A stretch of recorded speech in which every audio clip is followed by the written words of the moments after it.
Welcome back. We are off topic, on brand. I'm Siege. That I'm Smitty. is Smitty, and we are back for another week. And man, oh man, has it been an eventful weekend coming into the new week. I don't necessarily know how eventful it was for you, Smitty, but things were insanely busy for me. I seem like everything is being insanely busy since the beginning of the new year, and it truly has been, but it obviously could be a lot busier. Just it's interesting how insane things get at the drop of a hat. Oh, right. You know, it's like you get to the weekend and it's like, all right, the work week is over. It's the weekend. I'm going to do stuff that I want to do. And then the weekend just shows up and it's like, is that what you really think you're going to do? And my weekend was pretty good, all things considered. And then we got to Sunday and it Bobby Hilled me. That's my purse. I don't know you, and kicked me right in the testicles. So needless to say, if you can tell that I'm a little amped up today, we have an amazing main event topic that I know you are pumped about. I am super psyched about it. And hang on, I got to do the visual aid for those of you watching on YouTube, which, by the way, thank you. We had a much higher viewership for this latest episode, which I think the sound effect that played about 2/3 of the way through might have tempted people to watch the video. But here is the reason why I'm a little amped up today. I'm all jacked up on Mountain Dew. Oh, man. So at some point, you're going to go into auctioneer speed when we're talking about stuff in the main event tonight, aren't you? Oh, I'm super pumped, man. Yeah, the full loaded sugar soda that I've got here, that's definitely going to help. But for me, it's just the excitement of the main event topic. So needless to say, spoiler alert, we are talking music, and that is definitely right up our alley for something to get us jazzed up, almost as much as food, maybe more. Who knows? You know, in our 20s, I would have absolutely said that music was above food. But the older we get and the harder we dive into the hashtag fat life movement, man, I think food may be bumping up over music at this point. I know my stomach probably tells me that sometimes. It's like my brain's like music and my stomach's like food, and I think the stomach is the bigger of the two at this point, so I think I know who's winning. The extra holes that need to be punched in the belt are no longer there. We're working with what's left on the belt. It's no longer the days of, it's too loose, it's too big. Well, you'll grow into it. I've done grown into it, so we don't got to worry about that anymore. You wear a belt? I just use old shoestrings. Your luxury clothing. It's not a fancy one or anything. It's just one that does the job, you know? That's all you can ask for, right? I still do the old man waddle up to the counter to pay the bill. Every time I stand up, I got to hike them back up. Give them the good old hitch. There you go. There you go. So, again, this past weekend, coming into the new week, it's been an insane weather event. And speaking of old men, we're talking about the freaking weather. But we had another roller coaster ride. It was in the 60s. Oh, it damn near was 80 yesterday on Monday. It's Tuesday as we record this. And then next week is the official spring break for our community schools, and it's barely going to be 30. Thanks a lot. Make that make sense. Thanks a lot. Make it make sense. Yeah, that's right. Right. We're gonna be at this point hunting Easter eggs here in a few weeks under snow. Mm-hmm. It's just gonna be inevitable. One of those things is gonna go down, and whatever.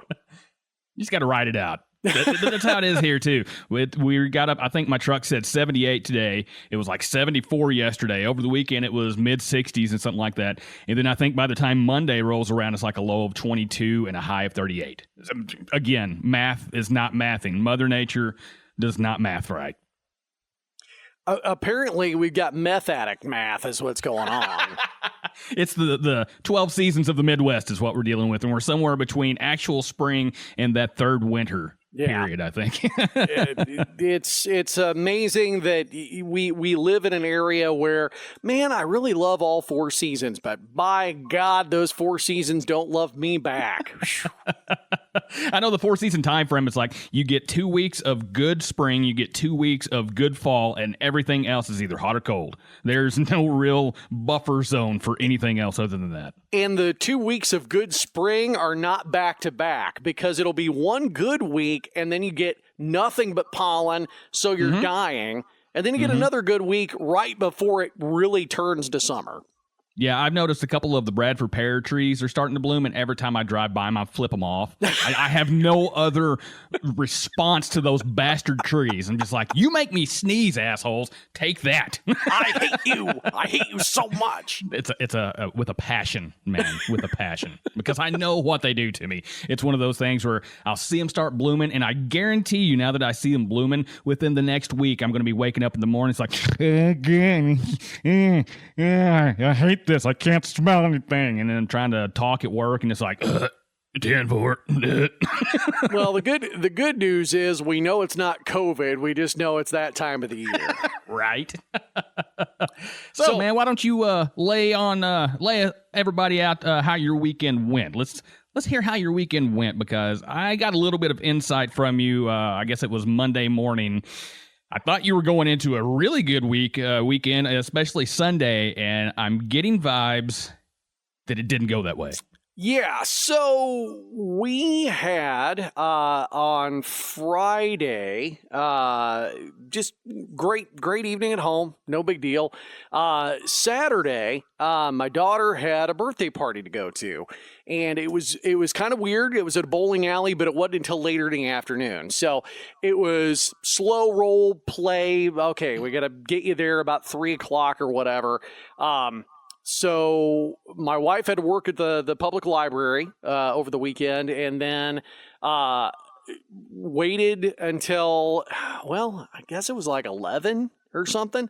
Got a text from the kid's mom that, well, hey, if you want to ride with us, you can drop her off at about 3:00, because it was going to be 4:30 that we'd have to meet in the Des Moines area. Well, that turned into, and if she wants to sleep over, she can grab a suitcase full of stuff, and then we'll drop it off whenever you drop her off. So my daughter, who is a very slow roller when it comes to getting out of the house, she was ready to go at about 1:00. And like, kid, we still got a couple hours. You're all right. So we got over there right at 3. I ran a few errands in town after I dropped her off, and it was one of those, it's like, okay, bye. And no hug, no kiss, nothing. It was, and by the way, she left her luggage in the back seat. So chauffeur went without a tip. Well, anyway, so because that happened, and that was kind of an unexpected surprise, not that she was going to the party, but we didn't have to go with her and didn't really have to hang out. My wife and I actually got a date night. So we went to Great White Buffalo, which is a place that's about 30 minutes away from us, a little less. But it's a 21 and up, upscale cocktail place. So they have beer on draft. They have them in bottles. They've got wine. They've got all kinds of spirits, but they are known for their mixed drinks, and they've got great food too. But my God, the mixed drinks are, you basically pick one off the menu, and then the guys that are primarily bartending are the owners. They're the ones that have been in every time we've been in. And it's basically like you strike up the conversation with them. We've never sat at a table. We've sat at the bar every time. And you strike up the conversation with them. It's like, okay, I started with this drink. Where would you recommend going from here? What's the next evolutionary step? If I'm upgrading my Pokemon, where do I go from here? And seriously, dude, they've never steered me wrong. They've given me drinks with gin, and I hate gin, that have been delicious. They've given me some that rye. I like whiskey. I like bourbon. I like some scotch. The peaty side, not so much. But all of it has been delicious. They've not steered me wrong once. And this last go around, it was hilarious. We posted, or my wife posted, the artsy fartsy pictures of the drinks. And guess whose is which? My wife got an old fashioned, and I got this pink frou-frou drink. And I will be goddamned if that thing was not delicious. And it was vodka, and I'm not normally a vodka drinker, but my God, dude, I think I had three different cocktails, and every single one was delicious. And going back to one of our previous episodes, my last drink of the night was my very first drink that I had at that restaurant or that bar. It was a mezcal drink. Ooh. And oh, dude, it hits so good. But yeah, so that was our Friday or Saturday night, and got home, didn't change any of the clocks ahead, so we weren't sure what time it was when we woke up the next morning.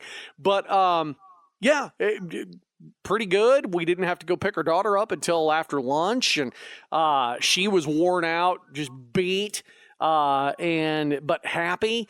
And then it was like, well, I'm gonna go smoke the brisket. We got a brisket from a local farm store that they locally source meat from a big cooler, and my wife picked it up, and it was a great deal. Absolutely a steal. And, oh, well, I'm going to use our smoker. The damn thing turned on, but it wouldn't do anything. Oh, no. So there's something wrong with a sensor, but we did every trick under the book. Every Reddit thread, every YouTube channel, everything. We did literally everything. Nothing. Ugh. So I was already fired up. Our sump pump, the joy of being a homeowner with a basement. We have a sump pump. We've had our basement flood twice, I think. And this time, we had it a few rains ago. The sump pump just wouldn't kick on for some reason, but it didn't flood the basement. It just overflowed the pit and then drained into the drain in the floor, which was fine, but it sucks. So we went out and bought a $100 sump pump, and I was going to replace it. It's going to be the second time I've had to do it since we've been in a house, which we've been here 10 years, so pretty decent. Mm-hmm. When I went to go replace it, the thing kicked on. And ran, no problem. No issue at all. Thanks for nothing, right? This go round, on Saturday, that's when it did it again. It's like, oh, shit, I'm going to need to replace this. But I was going to wait until Sunday. Put the brisket in the smoker, and then while that's smoking, I can come down and do that in the basement.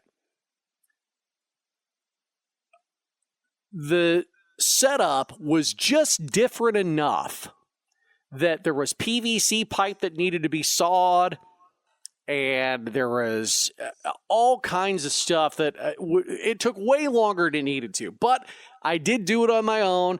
I have several war wounds. Thankfully, they've mostly healed, no stitches. But yeah, just one thing after a freaking another. So what I did for myself, because, of course, not only was I sawing and the saw slipped and I cut my finger and it bled everywhere, I was hunched over. Like my dad, when he's had to do any type of plumbing work, he's down on the ground and he's covered in dirt and wet. And it's like, I don't really feel like doing that. But right. I sat in a little kid chair. So it's like one that you would see in a kindergarten desk. Yeah. So I sat in that, and it saved my knees from needing to get knee pads or getting a dirty pillow or something. And then I stood up, and I didn't really stand up all the way right. I was kind of question marky. Like that. Yeah. So needless to say, I was sore. I was tired. I was pissed at the world. And I just kind of called it. I need a mental health day, and at that point, a physical health day for work. So unlike my previous jobs, radio, I actually had some sick time. So I took a sick day on Monday, and you know what I did? I still smoked that damn brisket, but I did it on charcoal and our pellets, and I had a little bit of wood chips that I had gotten a few years ago, but didn't have any way to use it. That was my first go-round, and it was a lot more labor-intensive than what I've been doing with the electric smoker, but, dude, I don't know if I can go back. That thing turned out so good, and my wife and daughter both, like my wife, as we were cutting it up, She couldn't stop like just picking and eating. Right.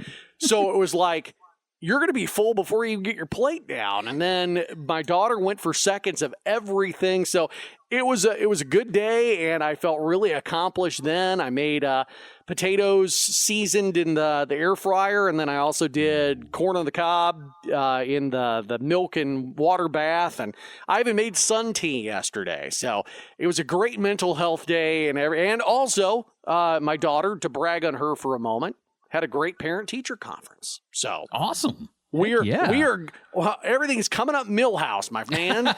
Woo! Definitely a good change from what Sunday was. So at least you got the 180 on that. 24-hour news cycle, man. Just completely rolled over on the other side. Oh, I'm glad that everything was able to. You got the redemption from the day from Sunday, and everything just man. Because you sent me the picture of the brisket, and I wasn't worried that it was going to turn out bad in any way, but I was nervous for you because I knew it was something different than what you'd been doing. So I was like, I know exactly the mindset going into that. Is you have the expectation of what you've done before, and that's your bar level.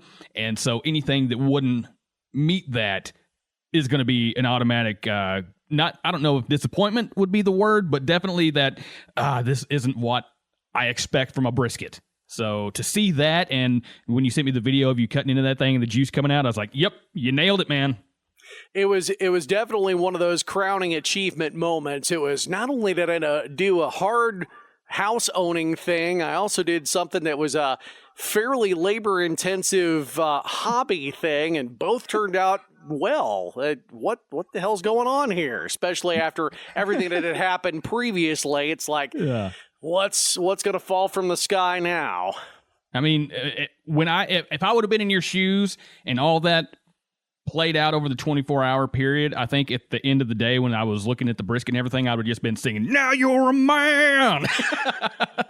I would have been like ripping my shirt off like Hulk Hogan and stuff like that, strutting around and everything, doing the good old Ric Flair walk or something, just celebrating every single man moment. Oh, you said doing the Hulk Hogan thing. I thought you meant dropping the N-word. No. Oh. No. No. We don't do that here. Just in some of the songs we bump in the truck. That's it.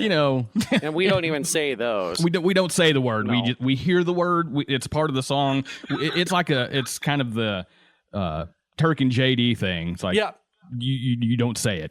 It's like, okay, I know that. we're rolling with them ho-hos because they have a poor socioeconomic background. Well, dude, I'm glad that you had ultimately the redemption of the weekend. It seemed like it was going to go to nosedive on you and go to shit, but you won. You won the day.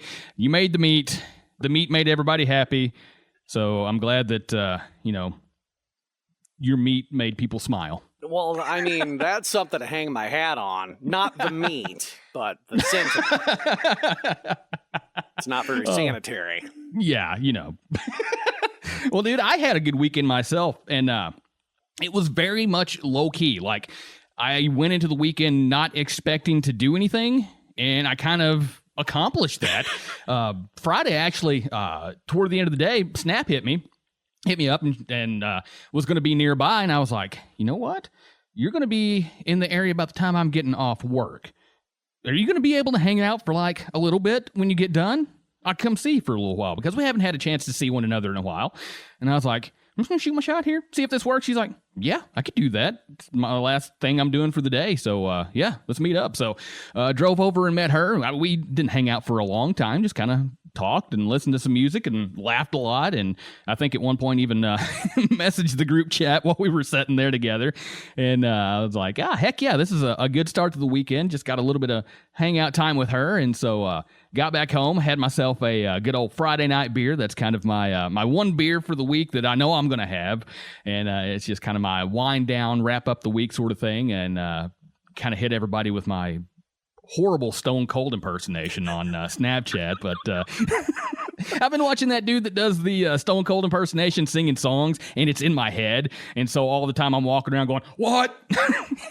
and I felt compelled with the beer to do so. That guy is a true inspiration for long road trips. Not only can you implement that game, but you can always go to the game that is near and dear to my heart and my wife hates to a bitter burning end. You got to play the Bob Dylan game. Okay, what's and the Bob Dylan game? Not familiar. You know the way Bob Dylan sings.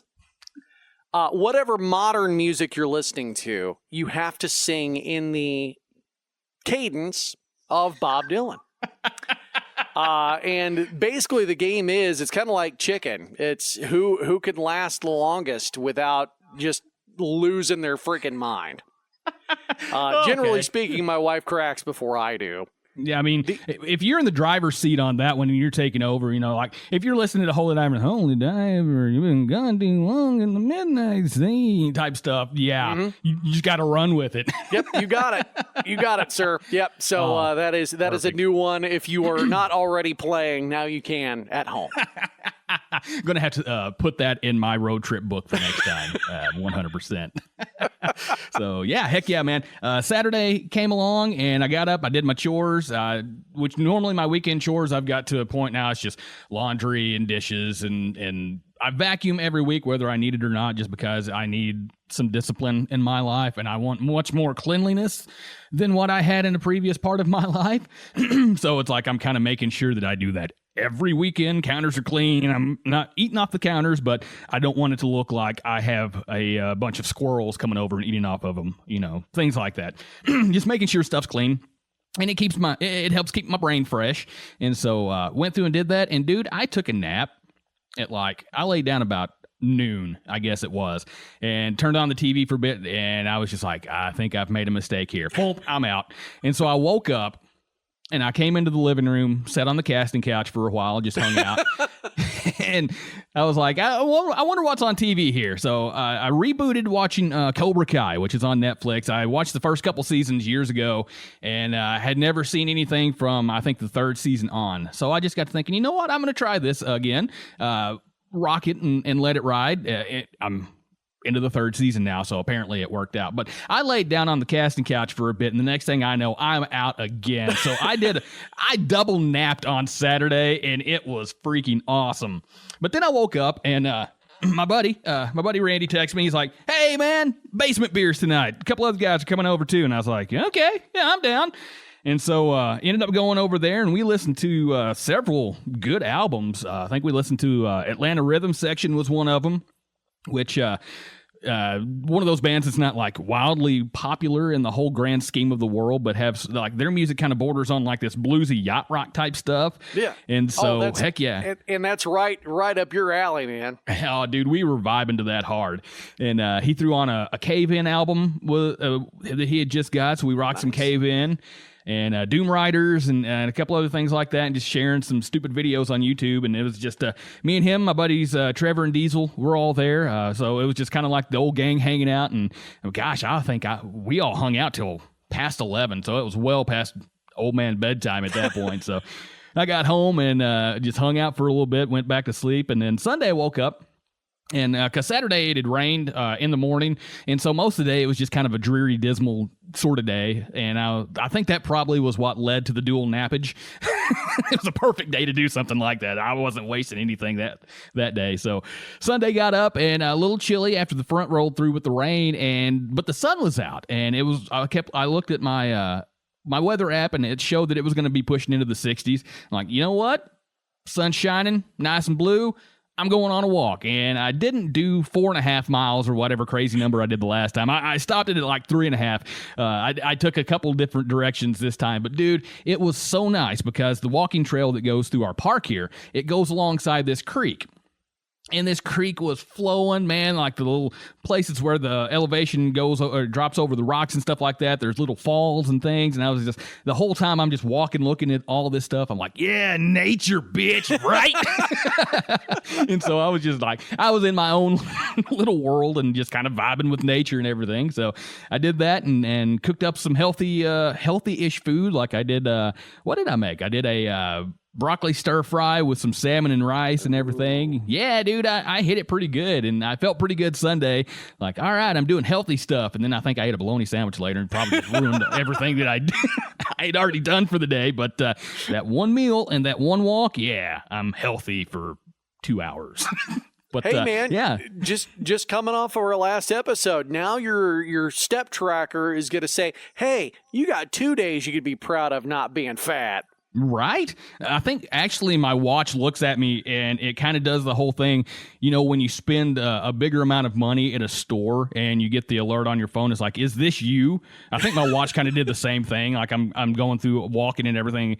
You're at 10,000 steps for the day. Are you sure this is who this really is, or does somebody have your watch on for you? No, asshole. It's me. I'm trying not to be fat, you know. So, but yeah, leave me alone. I'm trying. I'm giving it my all, man.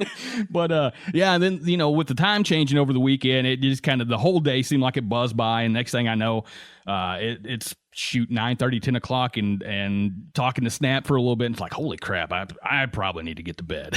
So at that point, yeah, and it just bled into Monday. And you know, that moment when you wake up and you're like, why is my alarm going off? What time is it? Who, what? Yeah, so you just kind of stumble into the new day. Again, me taking the mental/physical day yesterday. Today was my Monday, and because we ate so good, and it wasn't even late. It's not like we pulled the brisket off and let it rest, and it was 8 o'clock, 9 o'clock before we ate. No, we ate at like 5:30. We both, my wife and I both, had the meat sweats last night. It was, and she said she slept like a rock, so she must have gone into a coma. For me, it was like, oh, I'm hot. Oh, God, I got to roll over. Oh, I'm hot again. Just, dude, all night long. So I absolutely, even though I had an extra day, I'm right there with you from your transition from the weekend into the full work week. It definitely was not a balanced night of sleep. Oh, no, not at all. And it's unavoidable. We know it's coming, and we hate it every single freaking year. You know, 40 years worth of hatred toward this time change crap, and I'm probably not going to get over it the rest of my life. It is what it is, and what it is something that I truly, truly hate. Let us just like our goodbye greeting and goodbye sentiment with the finger poke, let us do the old man shake at the cloud. Shake harder, boy. So, brother, what you got for us this week in terms of our pop culture? Well, one thing that we need to do prior to pop culture, I don't know if you're aware of this or not, Smitty, it is International Women's Month. Oh, the month of March. And not only is it International Women's Month, but as we stated in our last episode, it is National Book Month. And because my wife already showed that she has incredible Hulk strength and has battered and abused me for just uttering the word book, what we have done to make sure that I don't fly off screen again, we are going to give her the opportunity to continue for the entire month of March, a segment that we call What's Trista Reading? What's Trista reading this week? And what you should read too.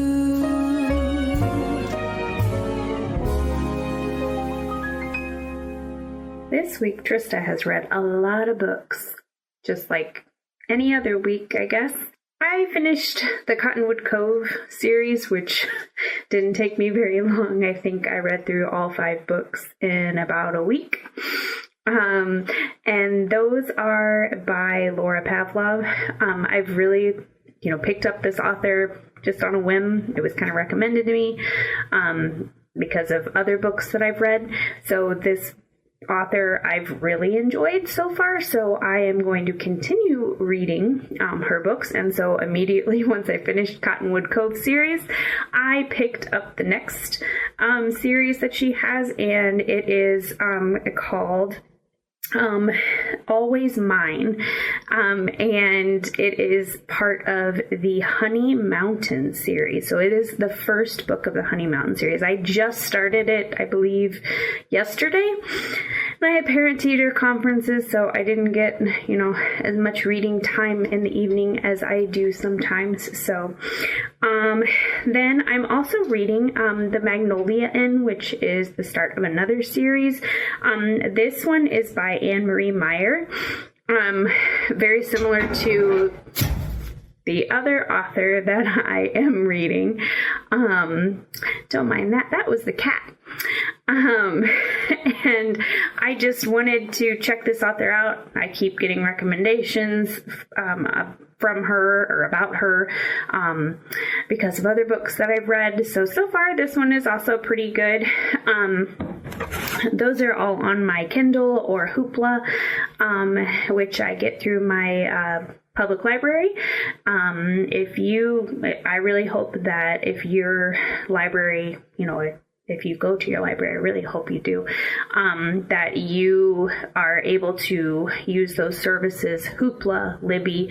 They're wonderful services, and they are free, usually for patrons in your library. So talk to your local library, find out if they have those things. Another book, I picked this up a while back. It's been just sitting on my bookshelf, but I kind of want to read it. But this is a really silly reason why I picked this book up. I picked it up because the main character's name is Trista. I have never seen a book character with my name before. I have a different name. Thanks, Mom. But yeah. The character's name was Trista, and I was like, okay, I have to have this book, and I'm probably going to keep it, but it's the Cookbook Club, and don't know if you know this about me, but I love to cook, I love to bake, and there's good recipes in here, so this one will be started soon. And then I found a nonfiction book that sounded really interesting to me. I wanted to switch things up just a little bit. And it is called Lincoln's Lady Spymaster. So it sounds like a fiction book. And I had to do a little digging. I'm like, is this really nonfiction? It is. And it is by Jerry Willis. It's an untold story of an abolitionist who worked with Lincoln. She's a Southern belle, and she kind of helped win the Civil War. So don't really know how it happened, but I'm going to read and find out. And it just sounded really interesting to me, and completely different from a lot of different things that I like to read. I don't read a lot of nonfiction, but this one sounded fiction enough to me that, I was like, okay. Another one that I loved, I read it a while back, was Carnegie's Maid. If you haven't read that and you love historical fiction, oh, please read it. It is fantastic. I listened to that one also. The narration was fantastic. It was done by a Scottish narrator, and so it had a really nice read to it. So, but that is it on what I am reading currently. Now it could change. I could change it up. I might start reading these books and be like, or I might just have not enough time. Spring break's coming up. And so I might just blow through all these books and read a bunch more. So, yeah, hopefully I'll be back again with another update. And if you have any recommendations for me, or, want to reach out and I can help recommend a book for you, please do so. Thanks.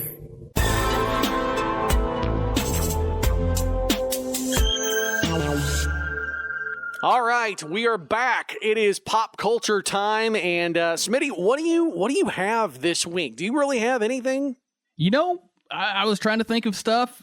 I don't have much because more than anything, I'm looking forward to getting into our main event. And so I think I'm just going to let the pop culture stuff go your way this week. I'm going to sit back and observe, comment, whatever I'm going to do here. And, make odd faces. Yeah. I'm going to do obscene gestures, the whole deal. I don't have the fancy. I don't have a Mountain Dew like you do. I've got a spicy water over here. So a nice little polar drink. So while you're doing that, I'll just sit back and sip. I don't particularly care for the spicy water, but I do appreciate the black cherry flavor. It's the one that it doesn't taste like black cherry, obviously, like all these things. It just tastes like you've got cans of water that set fruit adjacent for a while. But this one actually, like, it works. And it helps me with soda cravings. It caught the scent of a black cherry somewhere along the line. Somewhere along the line, yeah. So, there's like a drop of black cherry juice in like maybe 7,000 gallons of this stuff. It's the ratio we're working with. But hey, I like it. It works. It keeps me from drinking sodas all the time, so I'll take it. You do you, man. You do you. So my pop culture actually ties in really, really well with our main event topic. And again, we are talking music. I have to just salivate and worship at the altar of an album that came out last Friday. Actually, it came out like, I don't know, it was weird, like 10:30 our time on Thursday night. It's not an international band. It is a band from the United States. The name of the band is Era. They're a metalcore band.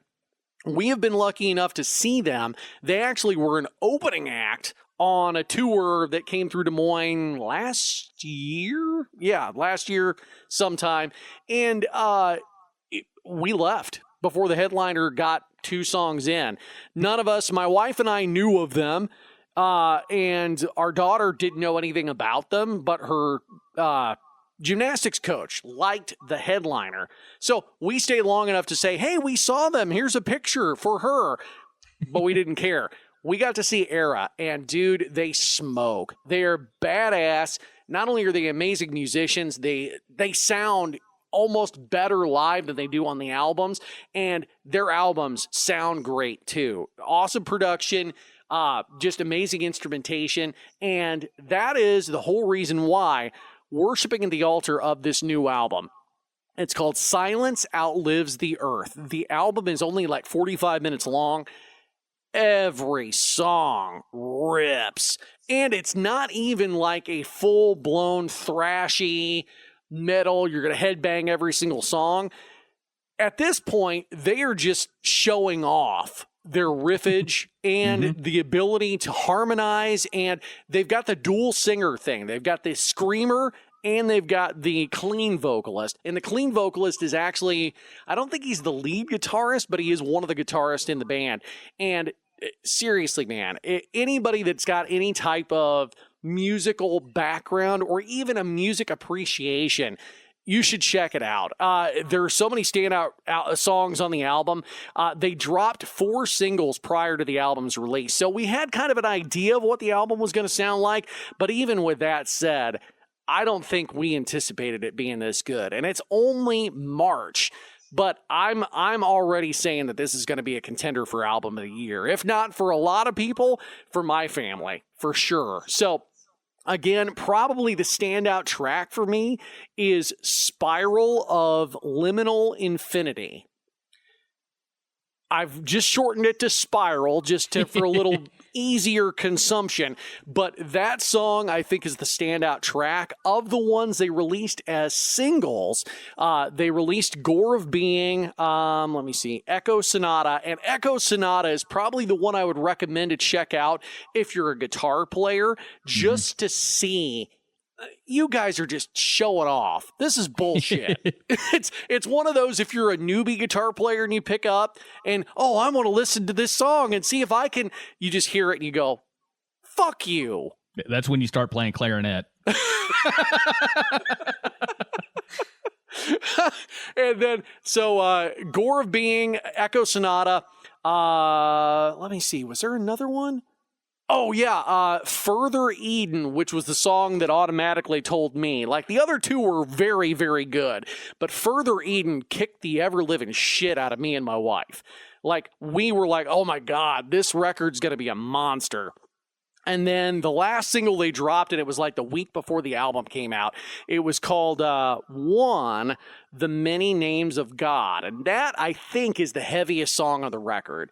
And it, compared to some of their past stuff, it's not as heavy, not as heavy as they can get, but definitely is a different beast compared to everything else that led up to that part of the album. And it's funny, I said that's number 1.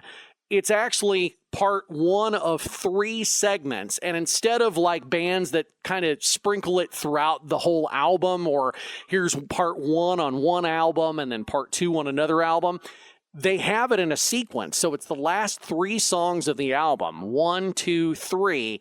And I argue this is why you need to, modern kids, if we're talking to people my daughter's age or younger, you need to listen to music as an album, as one piece of music, because those 3 songs are not individual tracks. And I almost argue that they shouldn't have released that 4th single as that song, because they need to have all 3 together for it to really, truly work. Because all of them are great, but together, it's a whole different deal, man.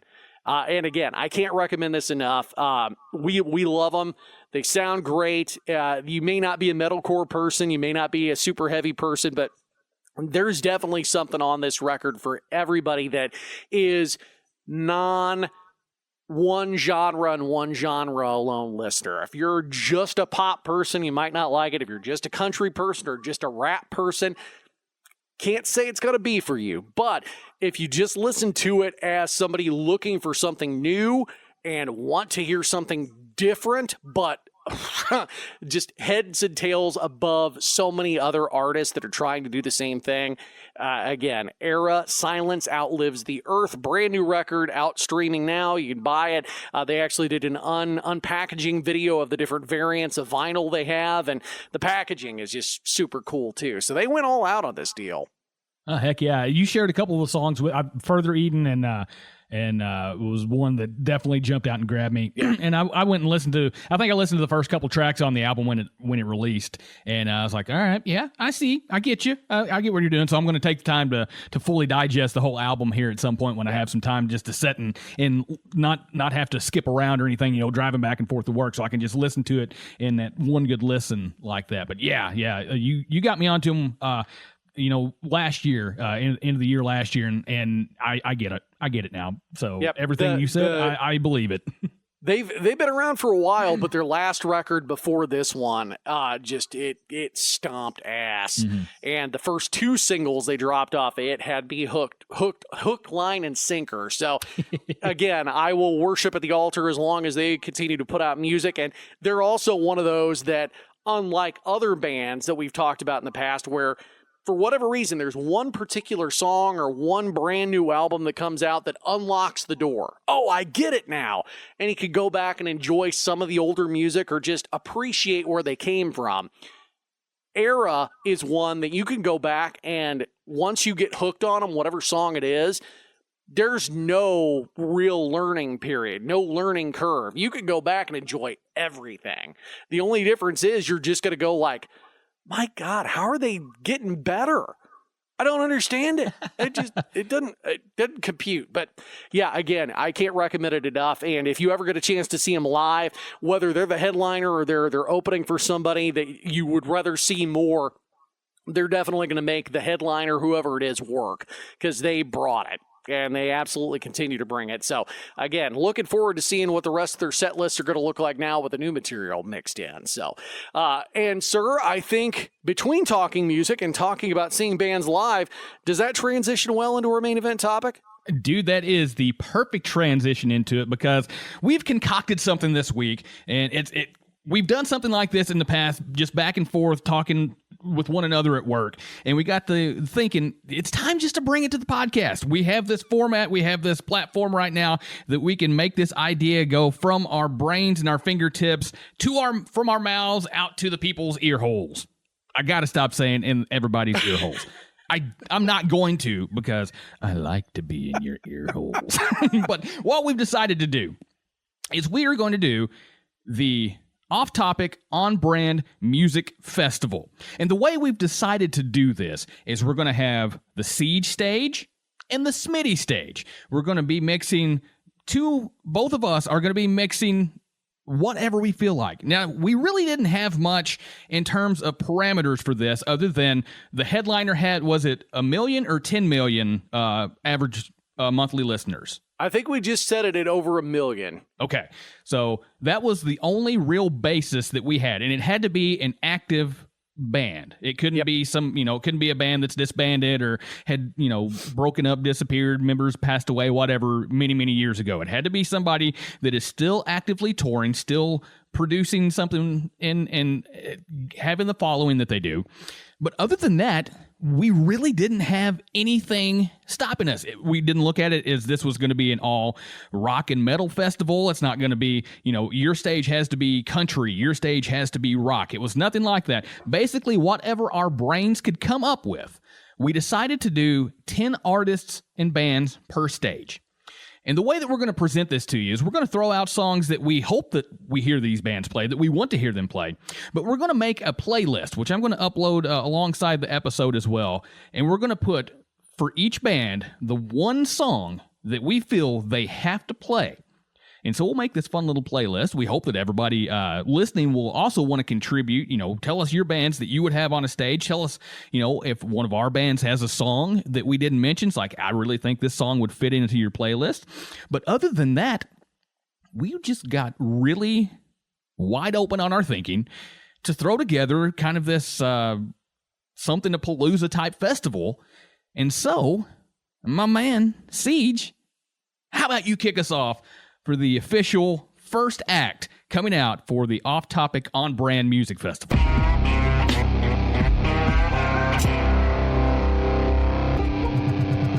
Well, as much as I love talking music, I'm also someone that loves talking about friends that do good. And Smitty, one of our friends that is also a hashtag person, hashtag Fat Life, is Ryan Mills, and he is the guitar player for the band Outrun the Fall.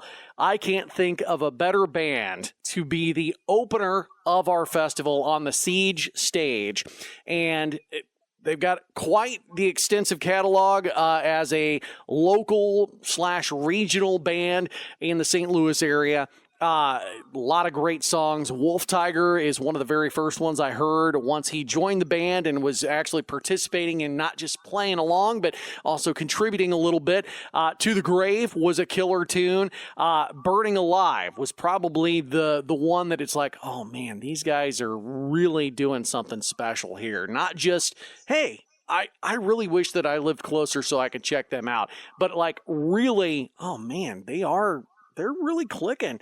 But the song I think that I would have to see them play, and it's my favorite song, and it's so funny. They released this song as a single, and I told him, because they were releasing a string of new songs that they had recorded actually in Cape Girardeau at a recording studio down there. And I told him, it's like, I know you guys are pushing this song and this song, but to me, this one is the song. This is the one that connected with me. I think it sounds the best out of anything that you guys have done collaboratively. And he told me, thank you.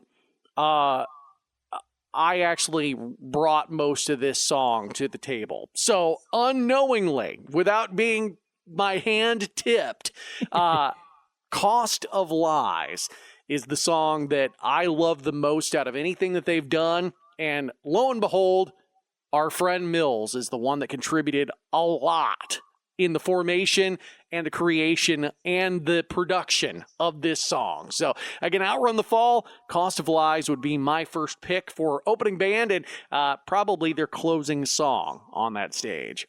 Oh man, that is a perfect choice. And first, I just want to say that there's not much of a finer person out there than Mills. Such a cool, awesome, genuine human being. Not only is he just a down-to-earth, awesome human being, it happens to be a phenomenal guitar player, phenomenal musician.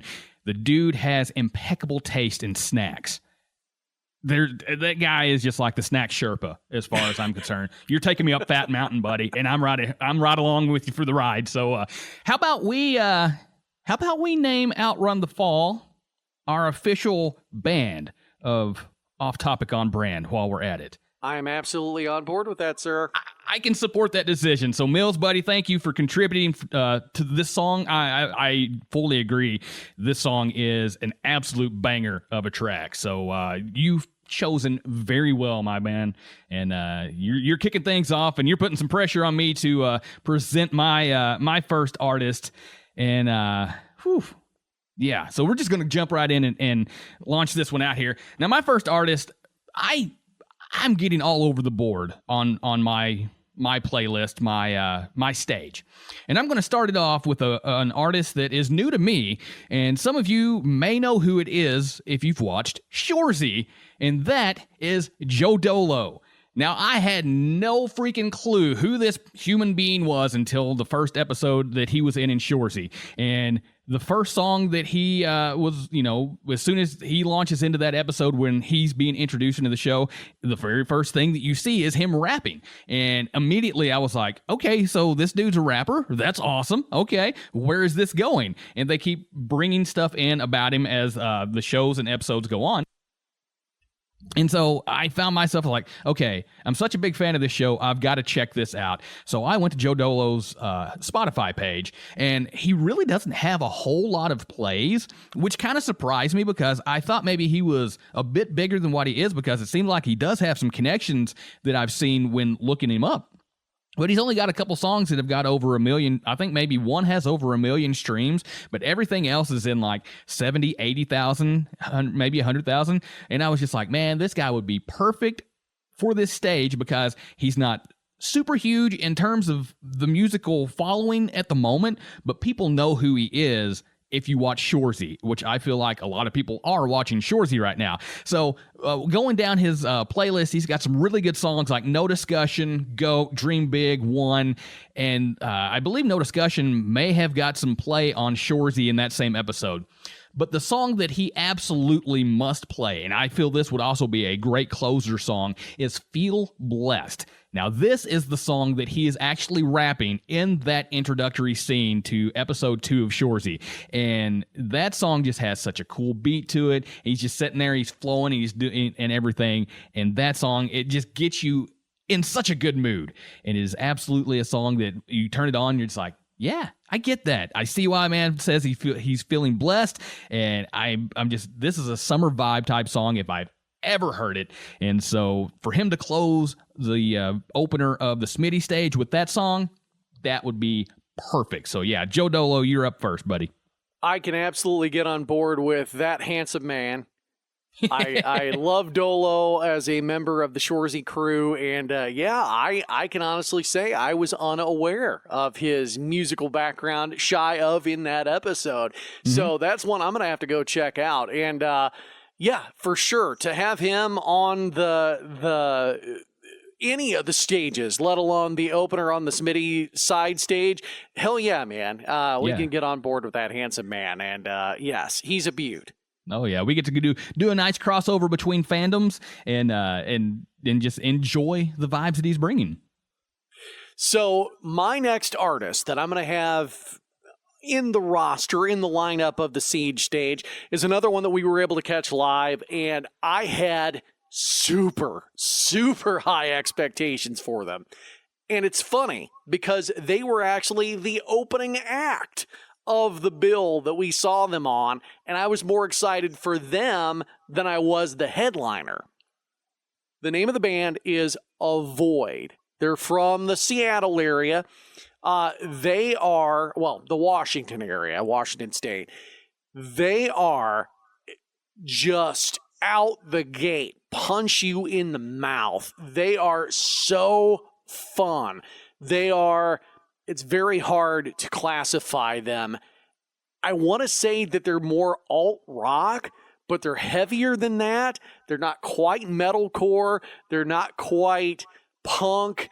It's kind of hard to just put it in the shaker and throw it out on the table, and this is what you got.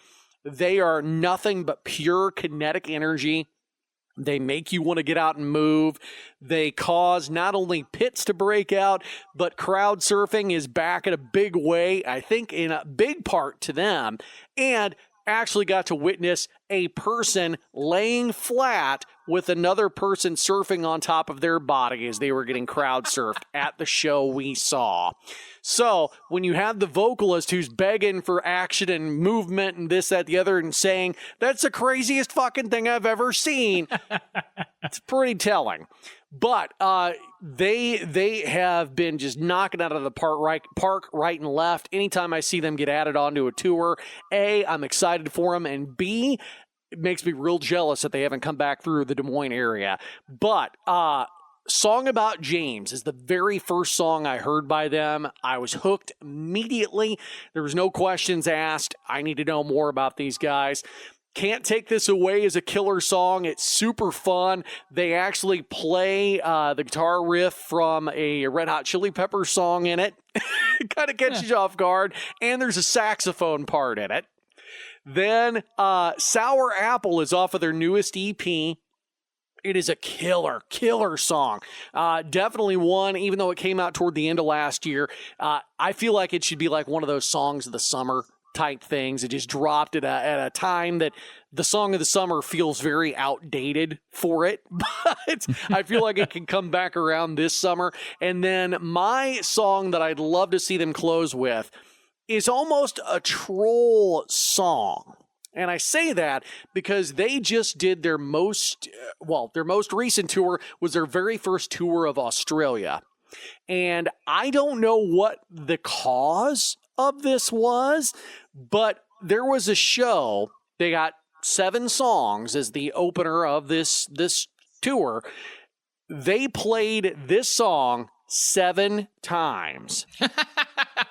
And one of them was an encore. So they played it 6 times in a row and then went back out and played it as an encore song. Now, again, I don't know if that was trolling. I don't know if the fans just kept asking for it like the drunk guy at the bar shouting Freebird. But the name of the song is Cowabunga. And if it does not get locked in your brain, the first time you hear it, if that chorus doesn't just get embedded in your cerebellum, you and I are wired differently. And of course, that probably is also the case, but you're definitely wired different than I am if that is the case, where it's not just an earworm automatically. But Avoid Cowabunga is the song that I hope they close with as band number 2 on the Siege stage. Yeah, you definitely turned me on to those guys, a song about James. Now, I get it. I haven't really dove too far into their catalog just yet. That's another one of those bands that I've sprinkled in my my save list that I've got, and I'm going to go back and revisit at some point. But yeah, dude, you're bringing some energy with your selections. I really like where you're headed. It's pure rock fury almost in a way is what you're bringing at us. So I appreciate what you're doing on your stage over there as far as that goes. And all right. Band number 2 for the Smitty stage. Let's get weird. Let's get weird. Right. Well, we're going to take a little trip. If you heard me last week, I was talking about this guy's new album. Johnny Blue Skies, the alter ego of Sturgill Simpson, just released the new album that he put out, Mutiny After Midnight, which is just kind of, it's a dance album, and that's exactly what he said they were wanting to do, and it's exactly what they created. But I got to thinking, I was like, just have Sturgill here. If he wants to do Sturgill songs, that is awesome. If he wants to do Johnny Blue Sky songs, that is awesome. If he's got another alter ego that's hiding back there somewhere else, bring him out, because Sturgill Simpson is one of those guys that if you're not very familiar with, he has such an old country vibe about him and a lot of his early stuff. He's kind of an anti-hero in a sense too, because he got such a wave of popularity, but he doesn't give a crap about Nashville. He doesn't give a crap about winning awards. He doesn't really give a crap about being this popular person, almost to a point that he's kind of resented it in a way, in the fact that he's not just jumping out trying to do all this stuff to keep getting attention. But the dude's music is so freaking good, and it is so just all over the board. Like, it kind of stays in a bit of a country vibe, but the man does blues. He can do, he's got the dance album that he just released. He can do kind of jazzy stuff. It's just a variety of music that Sturgill is capable of doing. And some of the songs he's got, You Can Have the Crown was the first song that I remember hearing that just really won me over, just kind of a classic old country song. And then with Johnny Blue Skies, he's got Right Kind of Dream, which is just a phenomenal freaking song off the album Passage to Desire before Mutiny. He's got Turtles All the Way Down. He's got Make America Fuck Again, which is just the song that really jumped out and grabbed me off this new album. And then he's got Living the Dream, which is another one of his great songs. I could throw out so many good Sturgill songs. I'm going to have to stop at that because this one would be definitely one of those guys that I could just throw songs out at you all night long. So if he's going to close his Sturgill, I would like to hear Long White Line, which is just kind of a classic trucker country song that just really grabs you. And then if he's going to close under the Johnny Blue Skies moniker, Who I Am is a good one. It's kind of just a deep, heartfelt blues type song that just really it's one of those that can get the heartstrings and the emotions going a little bit when you listen to it. But either of those, depending on what kind of mood he's in as far as playing, would be phenomenal set enders for me, and I would just be right there the whole time like, hey, you're playing the songs, I like these. But he's one of those guys that it kind of helped me get back into country music because he's not like it when he started gaining his popularity. It's not like what you were hearing on the radio. It's not the bro country and things of that nature that I'm just not really crazy about. And then Sturgill was such a breath of fresh air. I know for a lot of people, myself very much included. And hearing that, it gave me vibes of being a kid, listening to 70s country stuff with my grandparents and my parents and everything. And so Sturgill definitely has a very soft, very, very much a spot in my heart as far as musicians go. Well, and not to compare him musically, obviously, because it's a completely different thing, but he's definitely got that mindset mentality of that 70s outlaw country, yes, Christopherson vibe to him of, I'm going to do whatever the hell I want. Yeah. Like you mentioned in our last podcast, whenever you brought that to the table for pop culture, he's throwing his album out there on YouTube with no ad breaks in it. Go ahead, let's do it. I want you to listen to it. Yeah, like they had plans for the release, which I think is the 13th this week. Yeah, the actual physical release was going to be this week through the record label and all this stuff. And I don't even think he announced it. I think he just shadow dropped this whole freaking thing on YouTube, just like, here you guys go, enjoy it, rock out. That's awesome. Yeah. That's absolutely awesome. So Smitty Stage off and running already. Got me intrigued for what the rest of the stage is going to look like. For me, this is going to be an out of left field curveball for you, but also keeping the energy up. So the theme is still there. This is a band that I picked up from watching cartoons. Okay. Watching an anime from Japan, obviously. It is called Death Note. That is the series. It is a phenomenally written, drawn, and voice-acted show involving a teenager that is super, super intelligent. A death god drops a black notebook from the heavens. He picks it up. It says Death Note on the front of it, and there are instructions in it. Basically, if you can write the name of a person down in 30 seconds, they die of a heart attack. If you know who the person is. If you want to write how that person dies, that is also a way. So this kid, who was the smartest kid in maybe the world, now has access to be death. And it just goes from there. It's super interesting. There have been live action movies of it from Japan. They did one on Netflix that... but even if you do the American dub over, the English dub over of the animated series, still worth checking out. But I got hooked on the later episodes.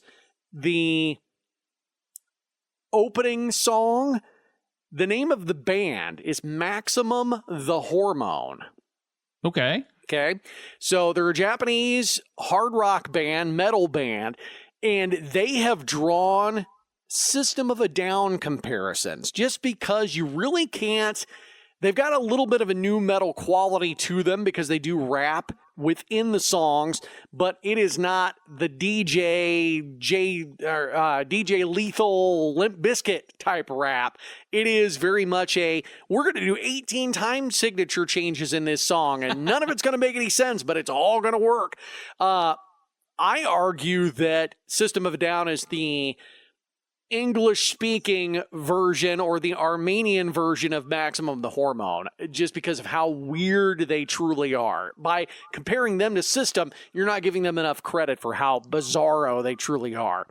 So, if I butcher these pronunciations of songs, I apologize profusely. I love the Japanese culture, and I love this band so, so much.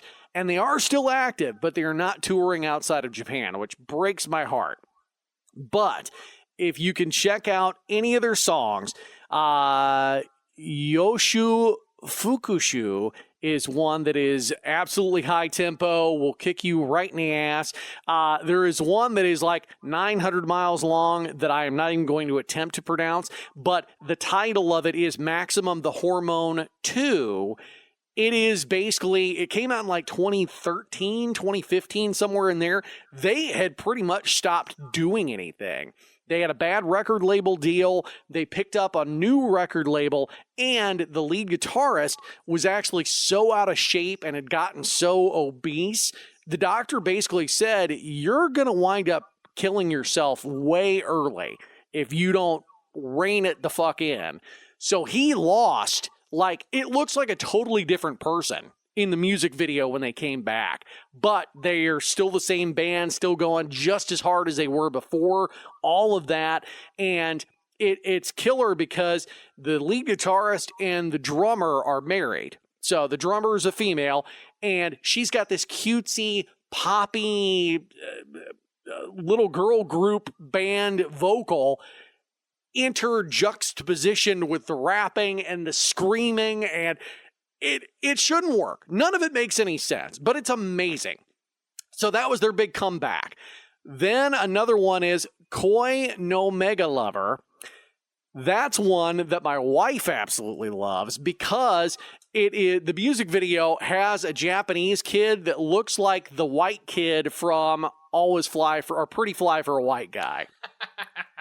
And he's trying to pick up on a chick at a party, and then the wall falls, and it's Maximum the Hormone. It goes from the poppy song to, and the video is fantastic.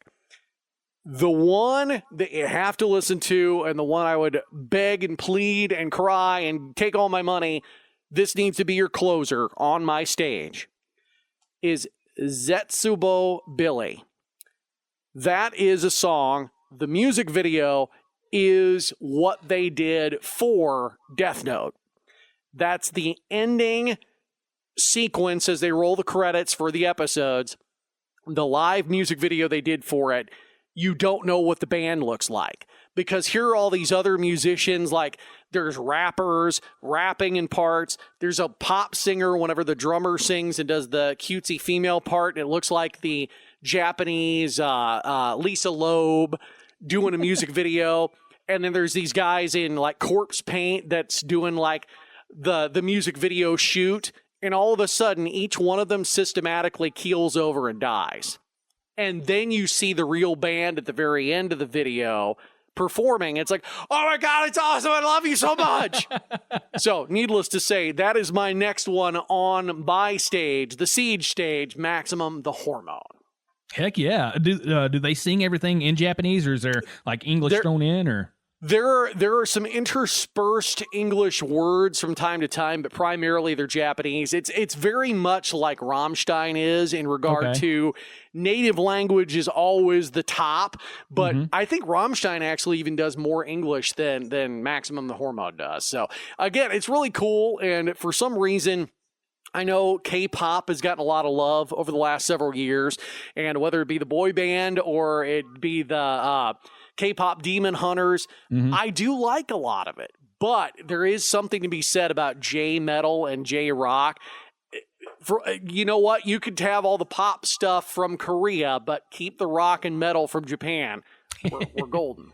There you go. That is a band that I have not heard of whatsoever. So I'll definitely take these songs that you've talked about and thrown out here on this list. I'm gonna check them out because the vibe that you describe, like the System sort of vibe, I dig that. So that sounds like it would be really fun. I figured that might pique your interest. I've got a little bit of a musical chub right now. Definitely looking for something different. So yeah, I'll have to check those out. Well, speaking of something different, my third band that is going to be on the stage is a band that within the past few months came to existence to me. And I hadn't heard of them until started talking to Snap. And it was one of those things where early on when we were talking, like she would just randomly send me pictures of what she was listening to on Spotify. And she'd be like, need to listen to this song. Need to listen to the words of this song. Check this song out. And it seemed like early on it was Bad Omens was one of the heavy ones she's really into. And then this group, she sent me several of them, and they really stood out to me. And it is Sleep Theory. And not being a person who's very into staying current with music here until the past few months, completely flew over my head. Had no clue that they existed, and I was just like, all right, cool, yeah. Anytime she sends me bands to check out, I'm gonna listen to them. I'm not gonna be a dick and just be like, okay, that's cool. No, I'm gonna listen to it. And so I turned on. I think one of the first songs she sent me, I listened to it, and I was like, okay, this has a cool vibe to it. It's got some heaviness to it, but their lead singer has some phenomenal freaking pipes to him. This dude can just carry notes. It is very clear. It is very strong. And it is definitely in the style. Like, I'm not always into songs that are just constant screaming. Like, I can dig some screaming here and there. Like, and obviously with some bands that are scream heavy, I enjoy. But for them, what stood out to me was just how clear this guy's voice is. The music is just like sonically has a heaviness to it. It's not overly heavy by any means. It got good metal qualities to it. Also some good just straight up rock riffs. And I was just like, yeah, heck yeah, I can dig this. Yeah. And then like listening to the lyrical content, we're just both kind of like, oh, we get this. This makes a lot of sense. Okay, I see why you're sending this to me now. And things just really stood out. And so maybe I'm throwing Sleep Theory on here for her a little bit. I'm not going to lie. She's in mind with this one. But obviously, at the same time, it's a band that I really would look forward to seeing. Hopefully, things pan out, that we do get to see them this summer as we're looking at. So I would definitely love to hear them play songs like Words Are Worthless, Stuck in My Head, which has one of just, that song literally will get stuck in your head because that chorus is so freaking catchy. Static, Gone or Staying, Fallout, Numb, those are all good songs. But for me, the song that I latched onto, and it was when she sent me this one and I probably listened to it a half a dozen times whenever she sent it to me, and I was like, oh, yeah, this song, I get this. And it is Gravity is the one that I would love to hear them close the set with, open the set with. Doesn't matter where it goes, just as long as that song happens and I can have that moment of just being like, yep, I get this. That is where I'm at with Sleep Theory. So yeah, absolutely a band for me that just came out of the blue and is now in heavy rotation for me. So thanks to Snap for that one. And they're going on my stage 100%. That is an excellent choice. I have not delved as deep into them and their catalog, but I definitely am right there with you both, and I think my wife is too. I don't know if our daughter has listened to much or any of it, unless it's just come up on our playlist in the truck or the car, but for sure, they are a definite up-and-coming band that deserves even more praise and love than they've already gotten.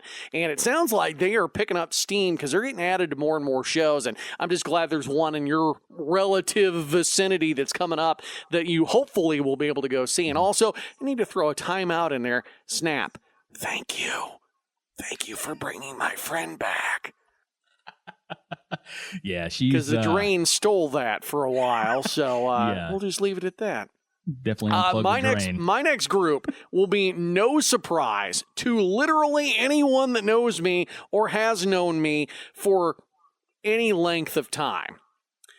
This band is a band that has meant so much to me, and it's almost the antithesis of the things that I like, because I opine about heavy music. And I'd like to think, even though I got accused at one point of, you like that music? I thought you liked country because you wear jeans and t-shirts all the time. Thanks a lot. I appreciate that. But I definitely gravitate more towards the heavier side of things. But where you and I kind of split in our later high school years, you kind of avoided the pop punk scene. Just really didn't click with you. That wasn't you. For me, it was either something really heavy or pop punk. This band, because I was a band kid and I played trumpet, the first time I heard them, I'm like, wait, you can do that with trumpets and trombones and saxes? Real Big Fish are the third wave ska band. I don't care if you're a Goldfinger fan. I don't care if you're an OG No Doubt fan. I don't care if you like just any of the third wave ska bands, or you could be one that just throws it, oh, third wave ska isn't ska. You got to go back to the traditional roots and blah, blah, blah. Shut up. I don't care. Real Big Fish rules. Needless to say, I've been lucky enough to see them twice. They've delivered both times. We are at critical mass, Smitty. This is the 30-year anniversary of Turn the Radio Off in 2026. The band has been, they're still active. I've double-checked. I've triple-checked. I've quadruple-checked. They have not announced a tour yet. And the last time they put out an album, it's really just Aaron left, the original vocalist. They do have, I believe Dan, one of their trombone players, did come back to the band. But the guys that have retired or the guys that have stepped back from the heavy touring, I'm begging of you, please tour this album in its entirety. I'm begging you. Needless to say, I love this band. They mean a lot to me. Of the songs that they have so many of them, Brand New Hero is a much more laid back tune, but it's one of those that, again, kind of like your Sleep Theory. If you listen to the lyric content and read the lyrics when you listen to it, especially at this era that we are currently in, it will hit you like a ton of bricks. And it Real Big Fish has a way of delivering really heavy shit in a very upbeat way. Hey, everything sucks, but this song rules. So, Brand New Hero is a great choice. Everything Sucks is another one that I have to recommend. Not only because the video rules and my brother, Steven, loves that song. He loves the part in the video where they've blown all their money on a party for the music video. So now what are we going to do? And at one point they do a cheesy effect where the drum kit turns into a cow. Don't know why. They just do. And it's weird because everybody knows Beer. Everybody knows Sell Out. Everybody knows their cover version of Take On Me from the basketball movie. But the song that I think lyrically and performance-wise that means the absolute most to me, it's my favorite song in their entire catalog, and believe me, man, I spent more time on this than anything else on the list. It's Down in Flames. It's While the Mainstream Coughs Up Another Shell Will You Let Us Back in Your Underground? Well, I guess that's a no just as well. That's a lyric in the song. Dude, my God, especially as a teenager, that was cool as shit. As someone that has had his fair share of failures growing up, and I've still got a long way to go, hopefully, where I can fail a little more, just asking that, will you let us back, even though we tried to do something different? I guess it's a no. Well, just as well. So that level of growth and that level of depth with that style of song, just, again, head and shoulders above everything else. Not to say any of the rest of their stuff is bad. It's not. But here's my twist.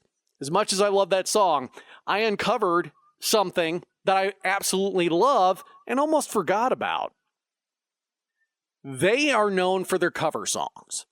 I already mentioned Take On Me. They've done a cover of Hungry Like the Wolf, which is also a phenomenal cover song. The song that I'm going with is Kiss Me Deadly. If you've never heard their cover song, so they do have a studio album version, and I don't know what album it's on, but it's not currently on Spotify. They have a re-recorded version from the studio that's with the newer members in the band, but they've really slowed it down, so it doesn't have the same feel. But they do have a live album, and on the live album, they have that song. They did it live, and it's got some of the OG members of the band in it. That's the tempo that you need. And that's the one that I'm going to ask them to. I know it's not your song. You've just covered it, but can you close with it, please? Just hit them, just punch them, leave them like, where did that song come from? Just nail them with it. So again, Real Big Fish, Kiss Me Deadly is going to be my next one. Lita Ford, fantastic song, but they took it from me. It's theirs now. Yeah, they claimed ownership, but yeah, you're right. Their cover songs. That's what drew me into them. Whenever I finally decided to give ska and punk a more fair shake as I got a little older, and a lot of that, especially with Real Big Fish, was your influence 100%. Just know that the only reason I really actually dove into them beyond what I heard on Basketball was because of you, and it definitely, as I got older, I kind of had that moment of, I really missed out on this fun moment in music. And so catching it later in life, it does hit differently, hearing the way that you said that they present heavier stuff with a bit more of a easier to latch onto sort of presentation. I get it now, and definitely feel like, honestly, I thought, knowing how much you like those guys, they were going to be like your co-headliner or something, maybe even bordering on headlining. So to see them really setting the tone middle of the way through, perfect move to bring that energy. Well, they're old guys like us. They need to have an earlier bedtime. Is the big deal. Get it over with and get back on the bus, right? Well, yeah, you got to snooze. Well, heck yeah, dude. Perfect one right there. So, yeah, dude, your stage right now is bringing some great energy. And for mine, I'm going to keep the energy a little bit higher. And this next band that I'm going to talk about was a band that I heard, it's been 20 years ago when I first heard them. And they were a band that when I first heard them, I was like, I don't know how I feel about this. And then I heard some more songs from one of their newer albums. I was like, okay, this really hits well. And then I just kind of forgot about them for a stretch. And then it's been within the past 6 months. I was acclimating to my new place here, acclimating to my new life, and I started watching at night. I would pull up these YouTube concerts, and it kind of turned into a concert with my dinner sort of thing. And I'm scrolling along, and I see this band's name pop up, and I'm like, oh man, that band, why does this band sound so familiar? And it was the video for the first song that I remember really getting into with them. And this band is Alexis on Fire. And now they're one of those bands that they bring it. Like, they've got the hardcore vibe to them. They've got a bit of a punk vibe to them. They have the thing as well. They've got the guitar player that does the clean vocals, and then they have the lead singer that does the predominant screaming. So a lot of trading off. And in fact, their guitar player, Dallas Green, has done albums with Pink. He's done solo albums called City in Color that are just phenomenal on their own. But the way that it works in Alexis on Fire is just so cool, because you've got such this sonic heavy sound behind it. Their drummer is just always on point with things. Guitars are just crushing you. And then it's just got this sweet, flowing, soft, almost soft voice that breaks up this heaviness. And I think that is really what drew me into him then. And now it's one of those things where I really focus in on the lyrics that he's singing. And we're coming back around to something like that, being able to hear what he's saying. And they've just popped into my playlist here lately, and it just seems like every time I'm throwing another song or two into my normal routine playlist, my random whatnot list, and I'm like, yeah, man, this works. This sounds really freaking good. And then it'll pop another song or two. I'm like, all right, yeah, just vibing down the road. So as far as what I would love to hear from them, songs like Words Are Worthless, Stuck in My Head. Wait, hold on. That's Sleep Theory. I'm looking at the wrong sheet here. Dare back you? at that. Yeah. We're running a professional show here, sir. Damn me. So Alexis on Fire with songs like Rough Hands, Black as Jet, Old Crows, Boiled Frogs, and We're the Sound. All of those songs are some of, in my opinion, their top songs.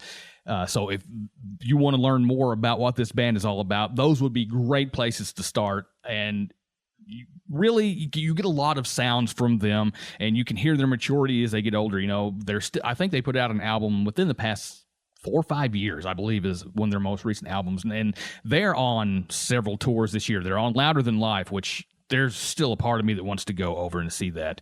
It's just over in Kentucky, and it's expensive, and it's a long trip. But man, some of the bands on that.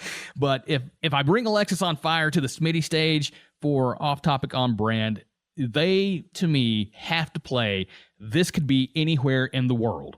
And this song starts out with such a cool drum beat to it, and then it just kicks in, and it's got a cool, just straight punching you guitar riff, and they just do the trading vocals that work so well. And that song to me is the closer for them 100%. And for a band up in the Ontario, Canada region, which our Canadian friend of the podcast is familiar with them and gives me crap sometimes about the fact that, you like Canadian bands, huh? Yes, I do. These guys absolutely have to fit on here. Now, what I have to ask you, Smitty, you've already answered it kind of, but are you aware of the online controversy about them? I don't know that I am.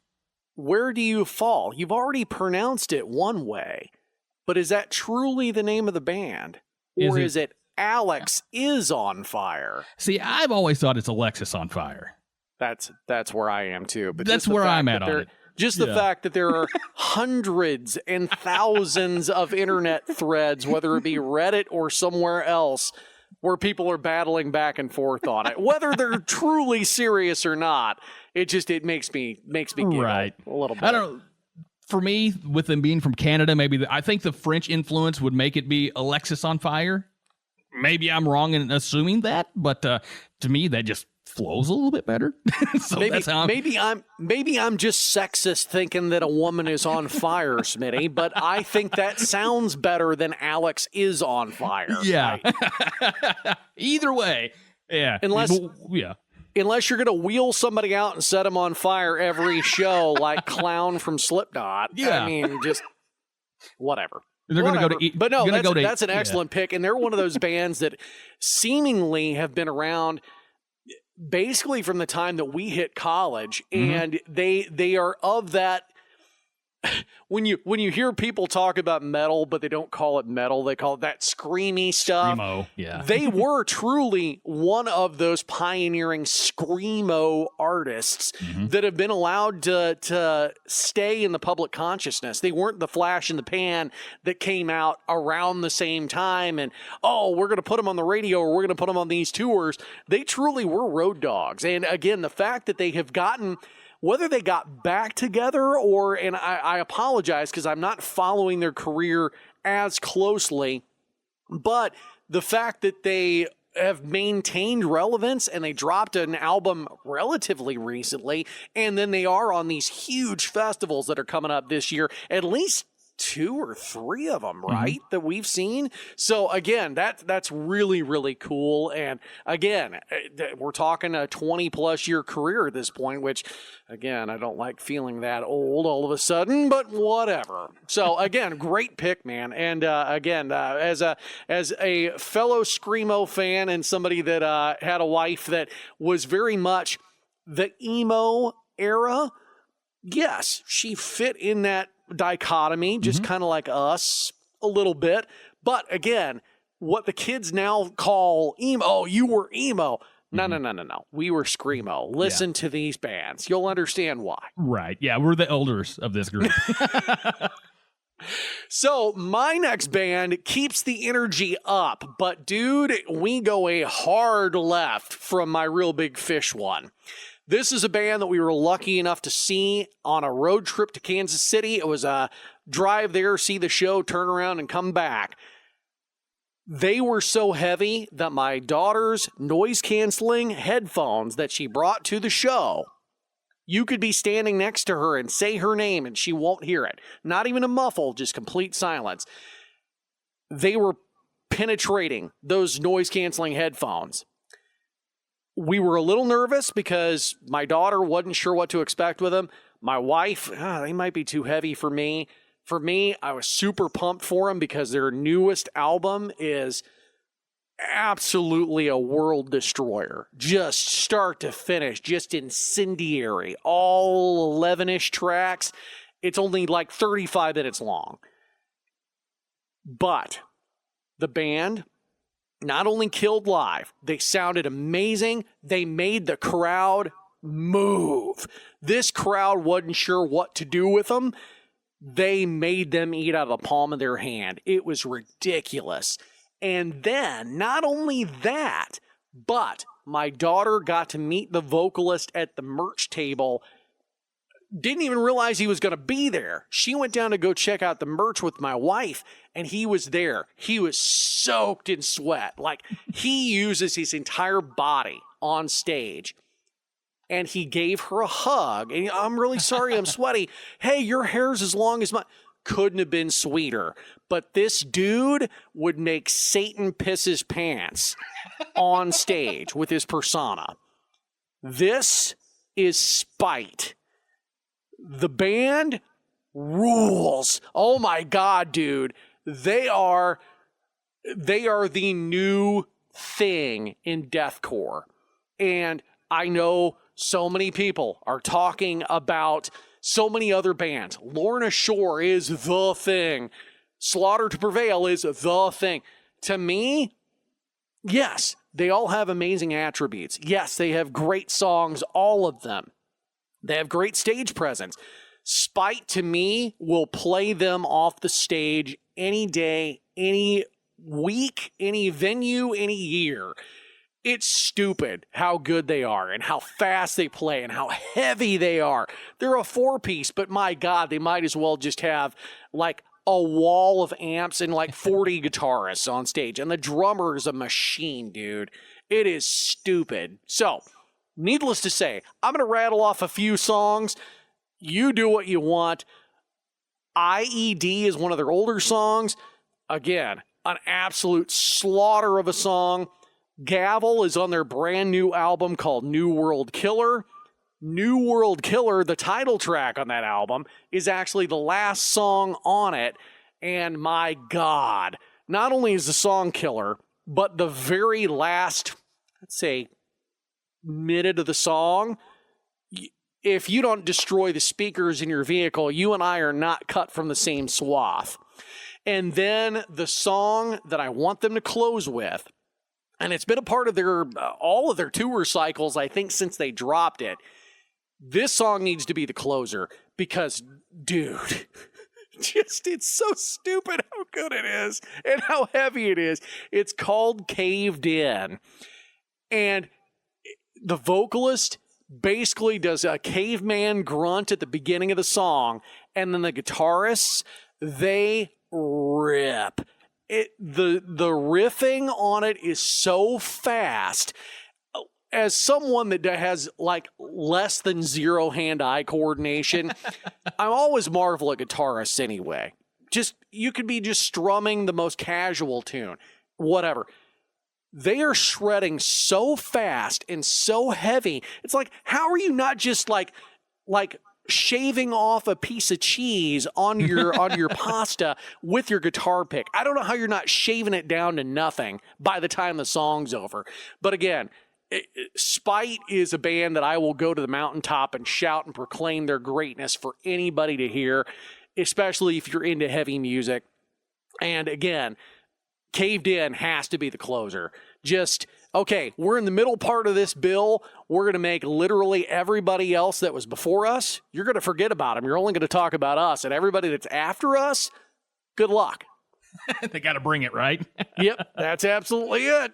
Oh yeah, New World Killer was the one that won me over for those guys. And that the ending of that song, that's one of those that if it comes on when I'm coming home from work, I'm getting home a lot faster that day. And I don't want to make this comparison of the band between these two bands, but it gave me the same sort of vibe the first time I ever heard Hatebreed.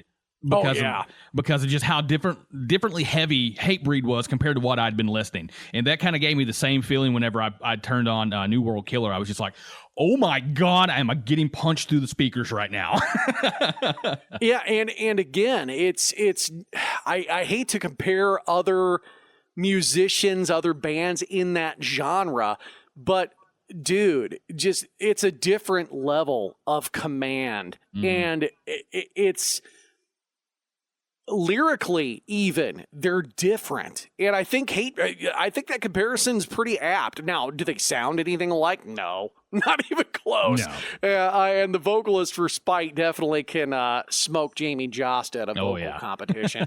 But neither here nor there on that. But yeah, just the fact that you're of this genre and you're doing it so different, it's just it's telling of the artists themselves. So yeah, absolutely. Siege Stage is getting a little weird. Dude, you're getting so heavy right now. Really, it's one of those things where anybody following this, dear God, you better be bringing out some heavy gunslingers to wrap up your stage, because you may have killed everything at this point. I'm going a different direction on mine as well. Okay. This next artist I'm bringing along is somebody that I discovered within the past couple years, and it's an artist that I learned to lean on with my dad becoming sick and passing away.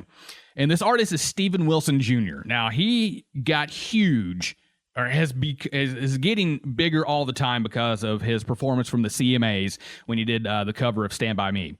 I think that was the point everybody went from, I've heard of this guy, to I'm a Steven Wilson Jr. fan. And it is deserving, because he's been doing his thing for several years now.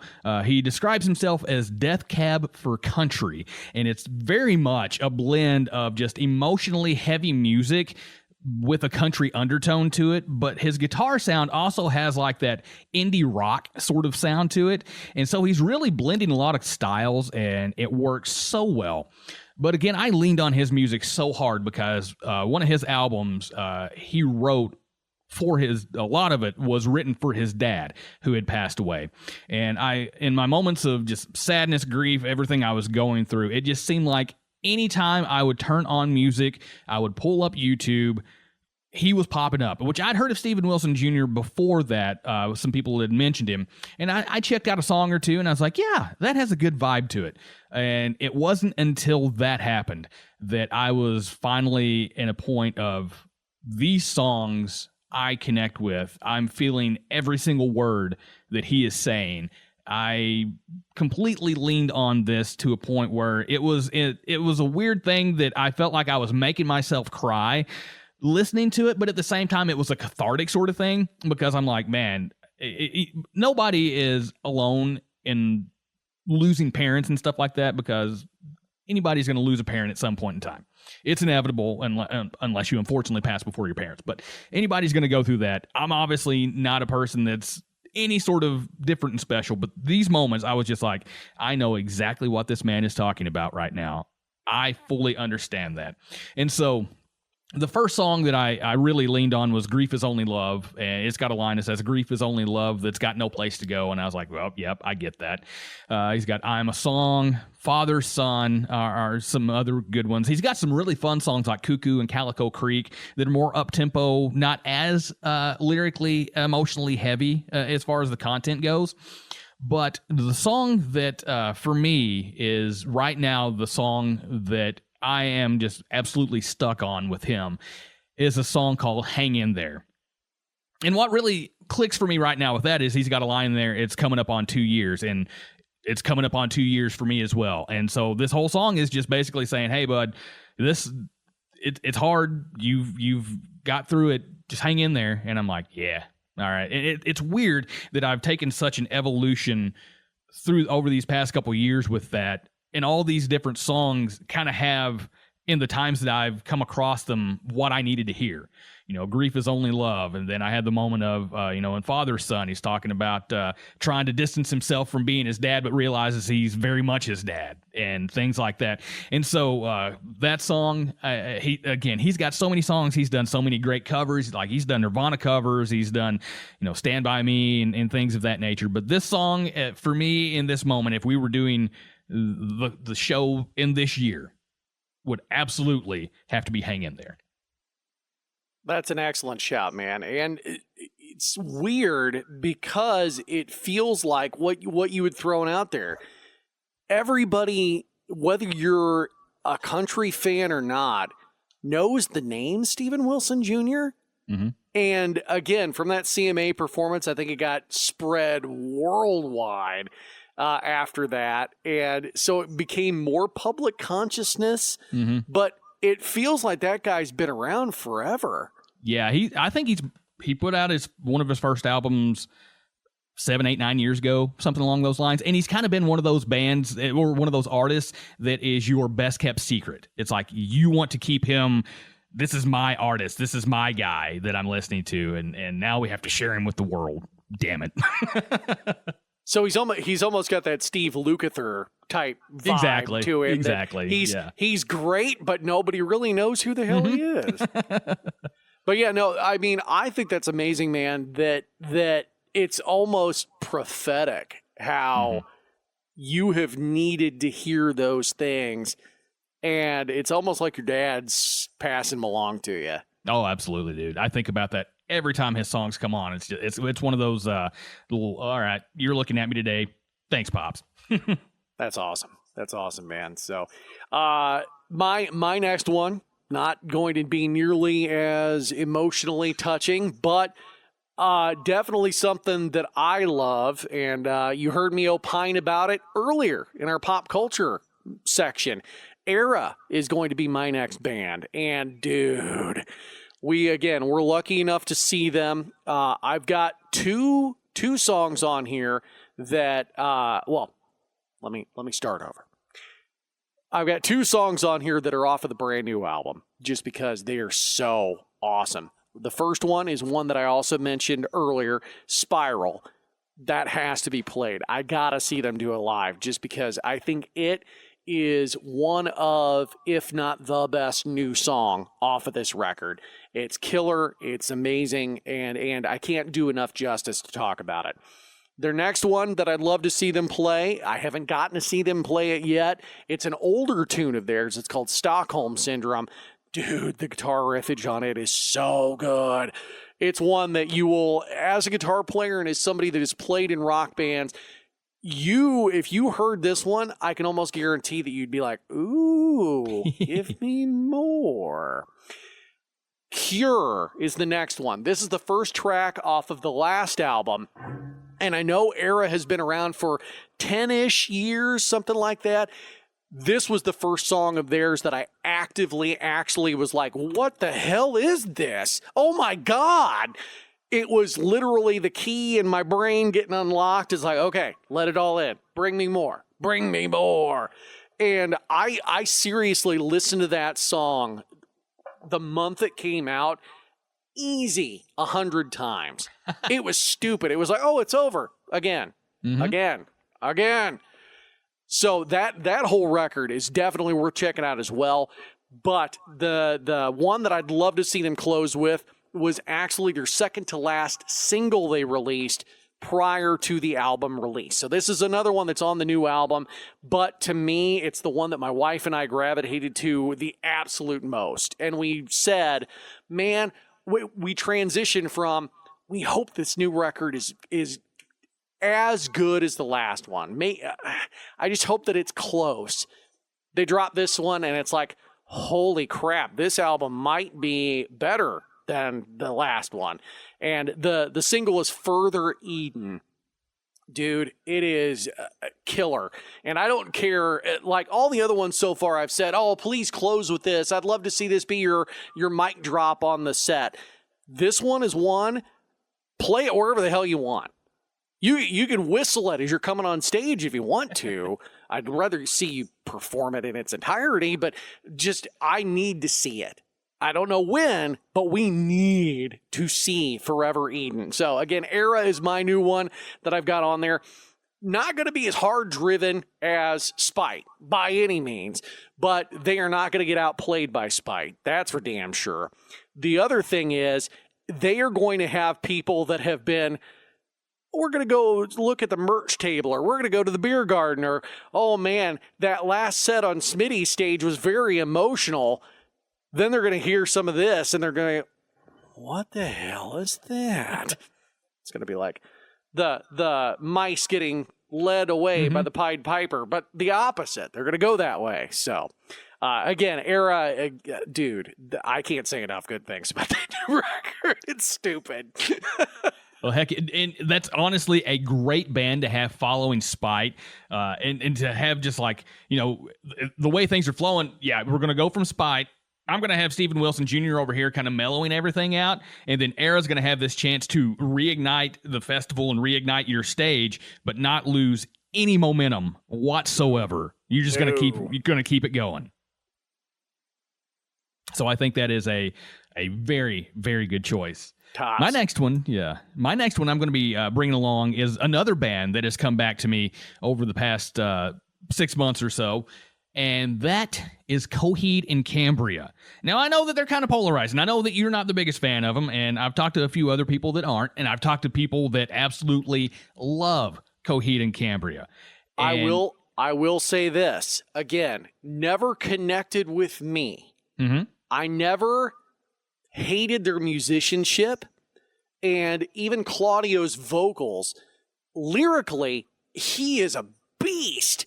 And his range is just insane. Like just hearing some of the songs that they've released as singles, you can't imagine that the guy is as versatile as he truly is. But we got to see them open for Incubus last year. Was it 2 years ago? Oh, man, time just doesn't exist. But we saw them open, and it was a sight to behold, man. And again, it was like, oh yeah, I remember that song, but getting to feel the crowd around us, that it almost felt like for a while there, some of the ones that were in our section were there for Coheed more than they were for Incubus, which was a very odd mixture. It was great because not a single person was like, I got my arms crossed because my band's not on. None of that. But it was very much a, wow, is that how I am when I'm with people and they don't know the band that I'm here for? Like, was that my wife and daughter when we saw Spite? But again, great shout. I'll let you keep talking. It's your stage. But yeah, they are, I'd argue that in 2026, they're better than they were in the early aughts. I think so. That, you know, they've definitely grown a lot. They're on several of these festivals as well that are coming up this year. And it's one of those things where when I first got into Coheed, it was when they had the In Keeping Secrets album was out. It was right before the Volume 4 that came out, and the Good Apollo album. And that was kind of where I got into it. And I just heard a few songs here and there. In Favor of House Atlantic was their popular song that kind of started getting the wheels turning of momentum for them. And I was like, well, that's cool. It has a pop punk vibe to it. So I'm not crazy about it, but it's okay. But they're absolutely one of those albums that if you ever have the time and you finally just want to be like, I want to see what this is all about, they're an album band. You have to listen to everything from start to finish, because all he's writing about, he's telling stories about the Amory Wars and everything. Like, there's characters, there's plots, there's stories going on in these albums, and everything just stays together. So you're listening to this sonic story being told through music. And I didn't really get that for the longest time until I finally went back and I was like, I've not given these guys, I enjoyed what I heard because they had that modernized Rush vibe about them. And being a fan of Rush, that was, to me, very apparent early on. They can, they don't want to claim that, and that is totally fine that they want to try to not associate or attach themselves to that. I get it. You're wanting your own identity. There's definitely some connections there. and I'm not saying this to be like, well, you're just Rush Part 2. No, they very much their own identity, but very similar, because when you hear the songs that Neil Peart had, he wrote very epic songs. He wrote stories that they put music to.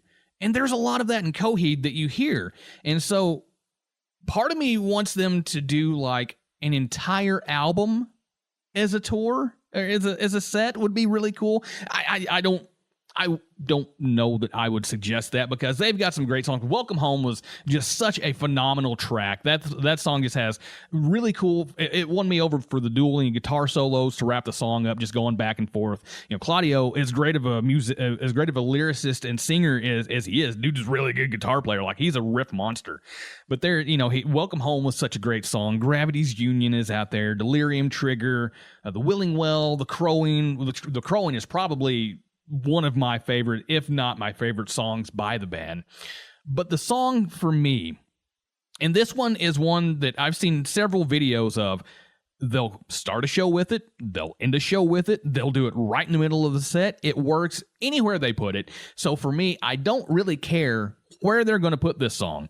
But in Keeping Secrets of Silent Earth 3, which is the title track for that album, there's two parts to that song that it doesn't matter where at in the show that it is just going to rock, because I've got this one whoa type chorus that's just a sonic. The music is just doing its thing, and like the lighting shows that I've seen them do before to this song, it just really, really sets quite a really awesome scene, because the song it starts over in a sense. It repeats the intro lick of the song and then kicks into that, and then they've got this borderline screaming part that progressively gets heavier and heavier and heavier each time they go to it, and toward the end, like, they're just unleashing everything into that. And so for me, that would be an awesome closer, just for that moment of having this monster chorus effect thing going on, and everybody in the crowd is just doing the woes together.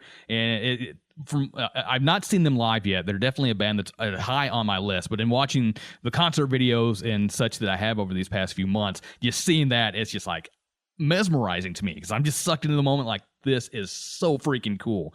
So yeah, absolutely. Those guys have come back around again for me, much the way that Alexisonfire has, and now is just a daily driver band for me once again. Absolutely, man. And again, that seems to be the overwhelming sentiment for anybody that is a true Coheed fan. Just and that was something that I missed out on. That may have been something that would have gotten me into the fandom a little bit more or earlier, is just all that lore that escaped me up until, I'll admit it, the last 2 years. I did not know that all that was a plotted out and thought out message that went along with the music. And then you would tip me off to the different comic series that he has done. And so, again, I think that's phenomenal. And again, in no way am I knocking the musicianship or anything like that. Just for whatever reason, haven't had that key to unlock it yet, like some of the other bands I've talked about. But yeah, their live set is awesome, and I hope for you and anybody else that is a Coheed fan that really, really wants to see them, you're lucky enough to catch them along the way as well. So again, great addition to the Smitty stage on our lineup. My next one, I go from Era to another one that we've been lucky enough to see, and I mentioned them as the headliner that we didn't care about when we went and saw Avoid. I was there to see Avoid. And then we started to eat from the palm of their hand. The name of the band is Dayseeker. Dayseeker, dude, they are on a world domination tour. It is insane what they are doing right now. Rory, who is the vocalist of the band, the lyricist, their big breakthrough album, to me, their breakthrough album, Dark Sun, it is several years old now at this point. He wrote it in the wake of his dad passing. The emotional weight of the album, but then the musicianship in regard to, this is not a pop band by any means, but there's enough pop sensibility that I think back to when we were in high school. And my wife and I are high school sweethearts. So we bonded over and practically fell in love with each other over the joy of music and the shared experience of music. And oh my God, you know who this band is, not just you like them, you know who the hell they even are. And it was kind of the same thing back and forth.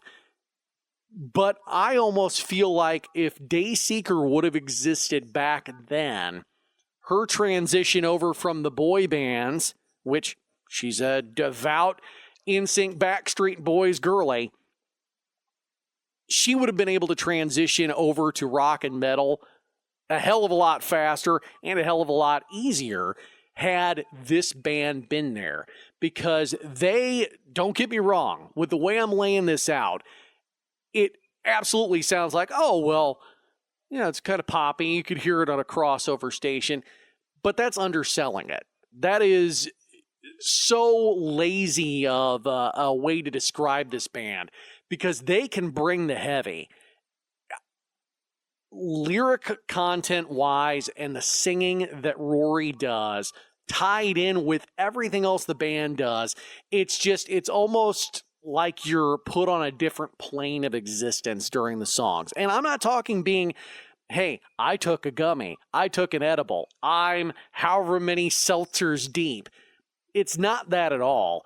It's the vibe you feel. And some of the songs get you in that, I'm in a warm bath, I'm in a sound deprivation chamber, I want to live in this moment forever.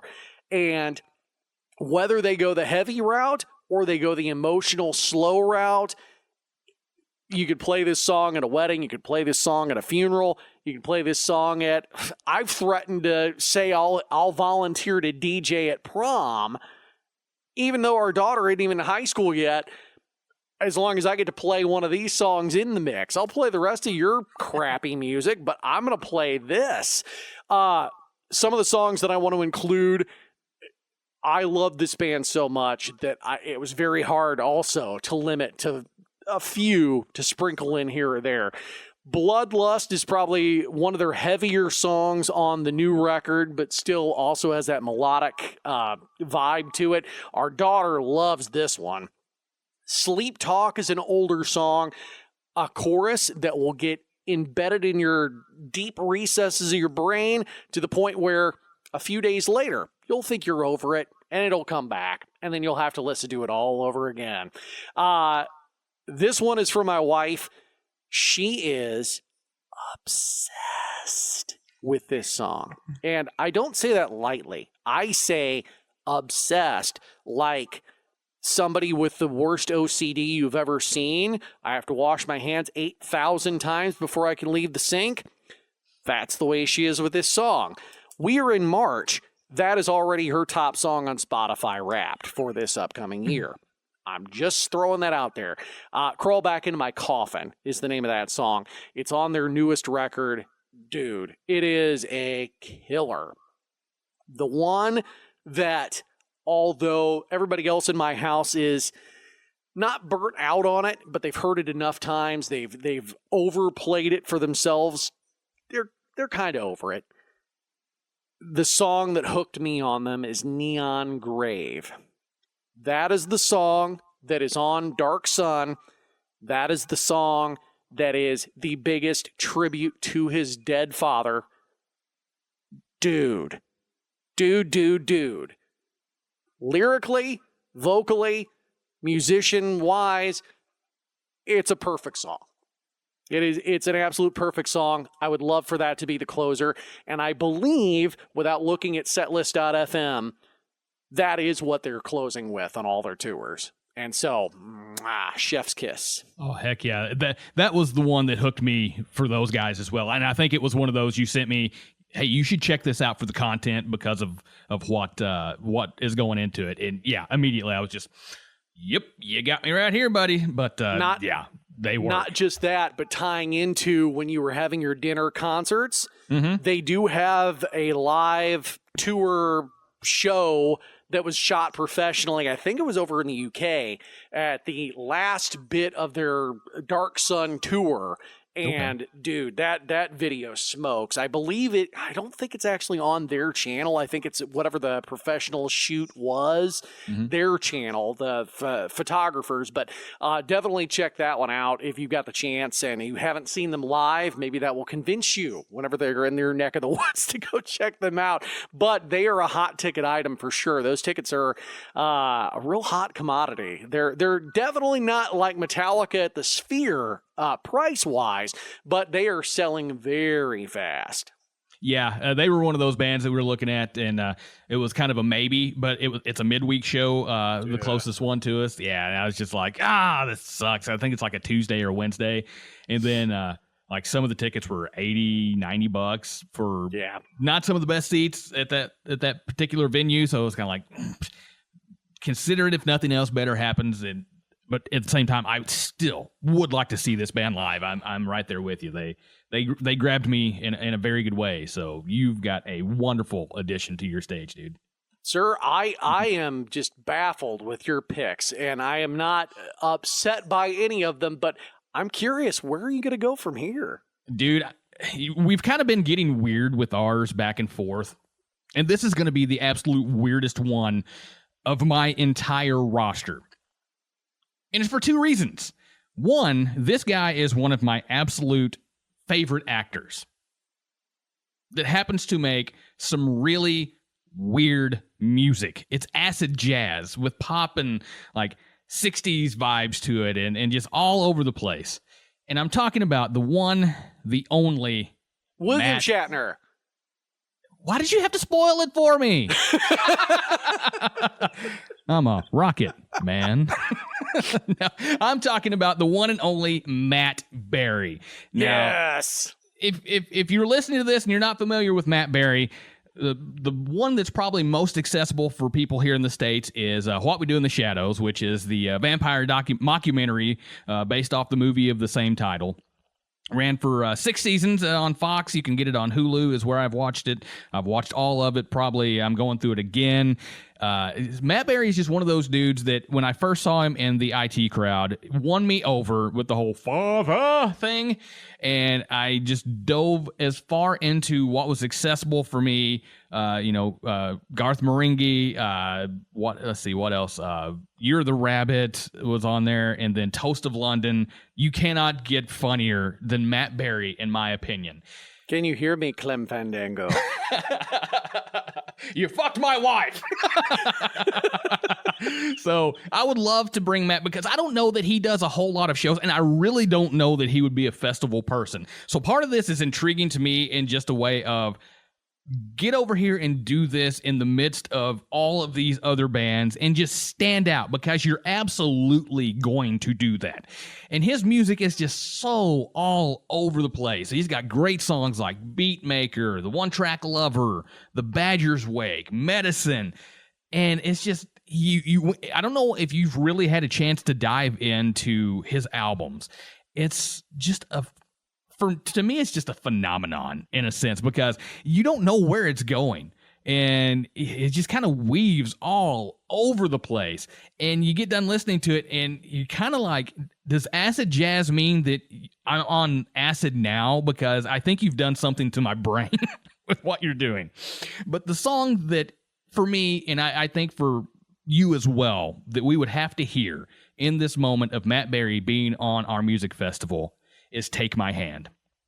It's the title track to Toast of London. It is just such a wonderful song, a great piano intro to it, and just everything about it works. And just to be able to see him perform that song live with his backing group, I would just be sitting there, again, it'd be like, sing me the song, Matt, because I would just be soaking up every single second of it. And that is one of those that it gives me such glee. I don't think he gets any type of royalty on it, but anytime I've seen a meme or a reel, there was a hot second where that song became the soundtrack to so many of them. And every single time, it could have been the dumbest thing you've seen in your life and has nothing to do with anything. But just hearing that music, it makes me, aww. Right? It's Toast of London. Yeah, there were a couple local restaurants here in town that did that same thing, and it's like, I've eaten at your restaurant before, but now that you're doing this, I think I'm going to become a regular customer to your establishment. Thank you. And the Lover song that you mentioned, the first time I heard it was when I was watching Garth Marenghi's Dark Place on Adult Swim. Right. And I thought, oh my God, this is, first of all, the show's amazing. It's absolutely phenomenal. If you love that dark, dry UK comedy, just, oh my God, I don't think it gets better than that, especially if you like really crappy sci-fi. That's what it is. It's the all of those things embodied, and it's perfect. But the first time I saw that and heard him do it, it's like, oh, he's got a pretty good voice, but I just thought it was a stupid song that was a part of the show. I had no idea that was him. That was his song. And so just the fact that he's got a repertoire, because he's got what, like five or six albums, I think. Yeah. Yeah. So again, that acid jazz, people make up genres and subgenres and sub-genres all the time. Who the hell knows what any of it means? It's weird. It's different, but it's not bad at all. No. And in fact, here's what I'll say about the off-topic, on-brand music festival. We will go and take it wherever we need to go to get Matt Berry on. Sir, you don't have to leave your house. We'll set it up in your room. Yeah. Perfect. Bring it on, Matt. Just come hang out with me, talk to me, whatever. Play your song. You want to be weird? We can get weird, sir. Well, how weird are you going with your next pick, my dude? So, I kind of feel like I've been all over the place. And we slowed it down, not necessarily with Era. They can bring the heavy. Dayseeker can bring a little heavy as well. I am going with a band that I might be accused of being a poser for. Sir. Because you always get those bands where their new material is not the cool thing. Their new material is, well, it's for the new fans. I like their old stuff. I like the old version of the band. Everybody thinks Metallica post-Cliff is shit. It's all bad. Everybody thinks that, well, after they stopped using the riffs Dave Mustaine wrote, Metallica sucks. The band that I'm talking about is I Prevail. I'm still not entirely sure what happened with their original vocalist, but he left the band, and then almost immediately after him leaving the band, and I liked one or two songs of theirs before, but wasn't a diehard, wasn't going out of my way to flip the Spotify list if they came up. Just, they were what they were. Again, decent band, but nothing that really jumped out at me other than like one or two songs. Their new album, Violent Nature, with their brand new vocalist, and forgive me for not going through the liner notes and getting your exact name, this new album smokes. Dude, it gripped me from the first single, Violent Nature, which that's not even the best song on the record. It's kind of like Mudvayne's LD50. It's a benchmark album. But the song everybody knows is Dig. Mm-hmm. That song, as good as it is the worst song in the album. That's the way I am with Violent Nature. Violent Nature is the worst song in the album.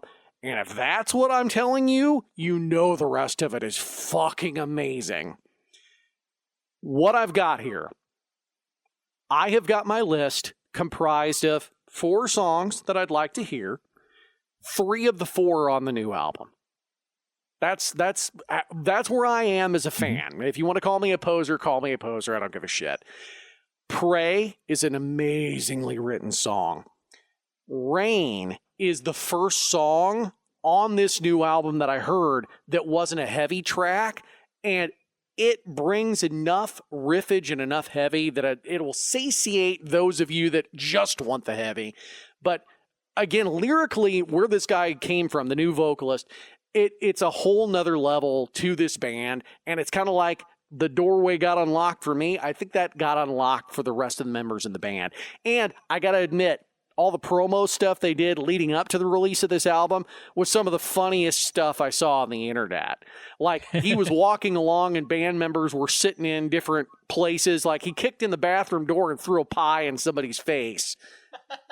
Perfect. Why? I don't know. He just did. But then the one song from the previous era of the band that I love, and if in my wildest dreams, this would have been Seth Rollins' new theme song on Monday Night Raw when they moved to Netflix. It's called Gasoline.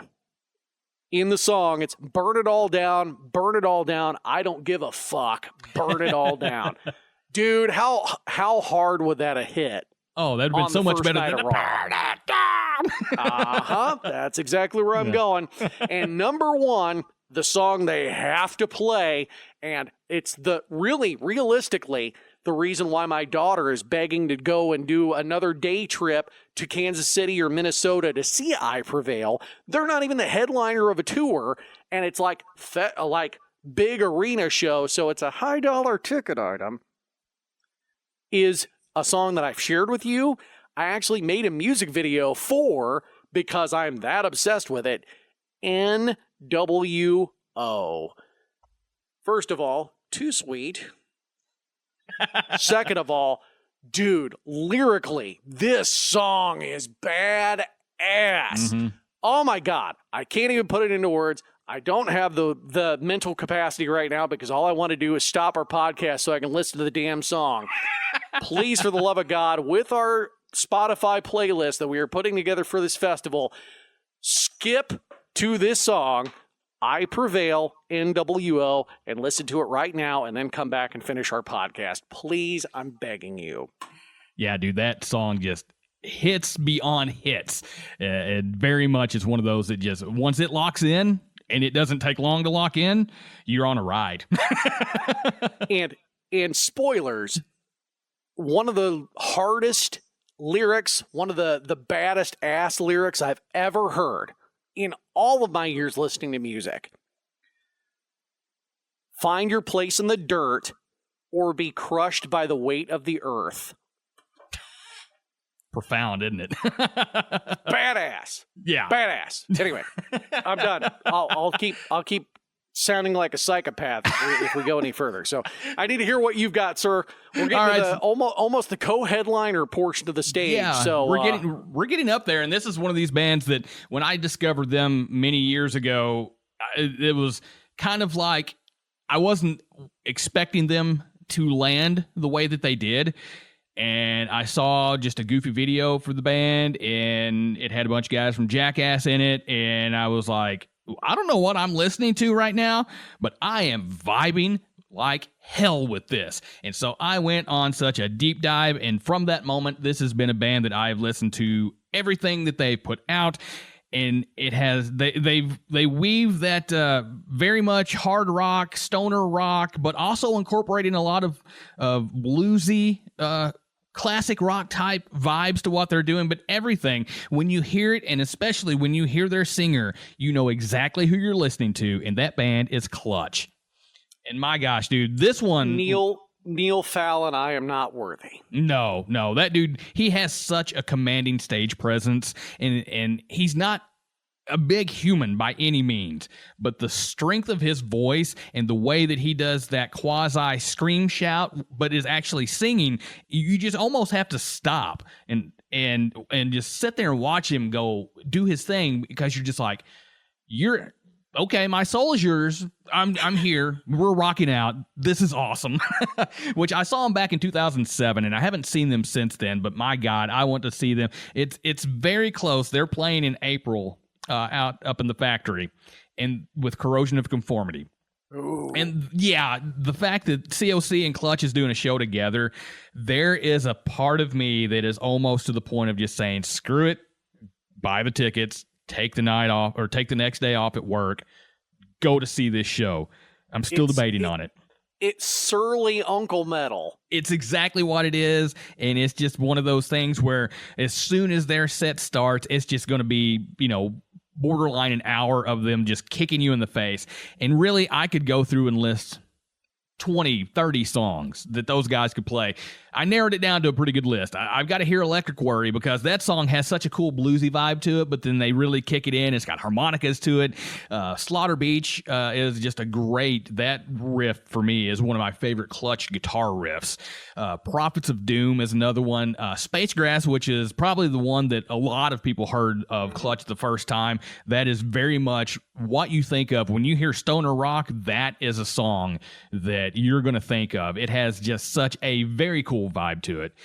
Earth Rocker, DC Sound Attack, all those songs stand out. But the one that I want to hear them play, and it's probably their most popular song for the majority of their career, and oddly enough, when I saw them, they did not play this song, and I was like, I wasn't bummed out because they had such a great set, and they were touring on the album with Electric Worry on it, and I was just like, all right, I get it, this is cool. They did not play this song, and I hope to see them play it live. So on my stage, damn it, you're closing with this song, you're opening with this song, I don't care, but The Mob Goes Wild absolutely has to be the song that Clutch does on the Smitty stage.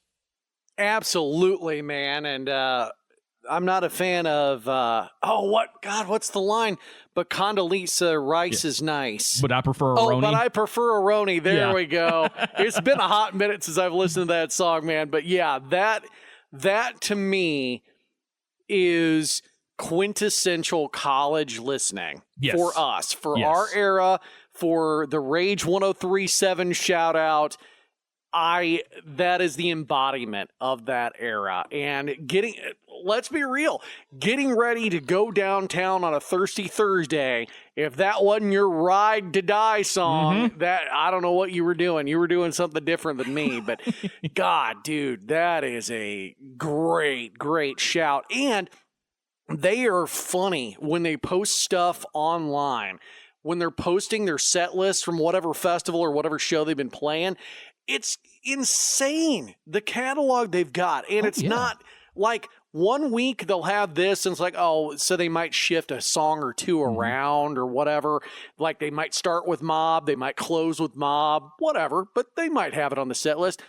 Half the time they don't have it. And then other times they're like, where the hell did you play that song from? Did you just remember that you wrote that at one point and just dusted it off? Yeah, they're one of those bands that they could literally every single night play a set that has nothing from the previous show if they wanted to. And there's a lot of times, like you're mentioning there, you might see 2 or 3 songs that are on the list, but different orders, things like that. And then a lot of the set list just kind of goes away and something else gets brought in. It's insane how consistent they are with their sound. They know so well how to, and to me, a little bit of the AC/DC aspect, because there's some formula to it, but at the same time, it's undeniable who you're listening to when you hear it. You know, immediately, either from the guitar riffs, the drum, the bass, Neil, any of that, you know who you're listening to as soon as they kick in.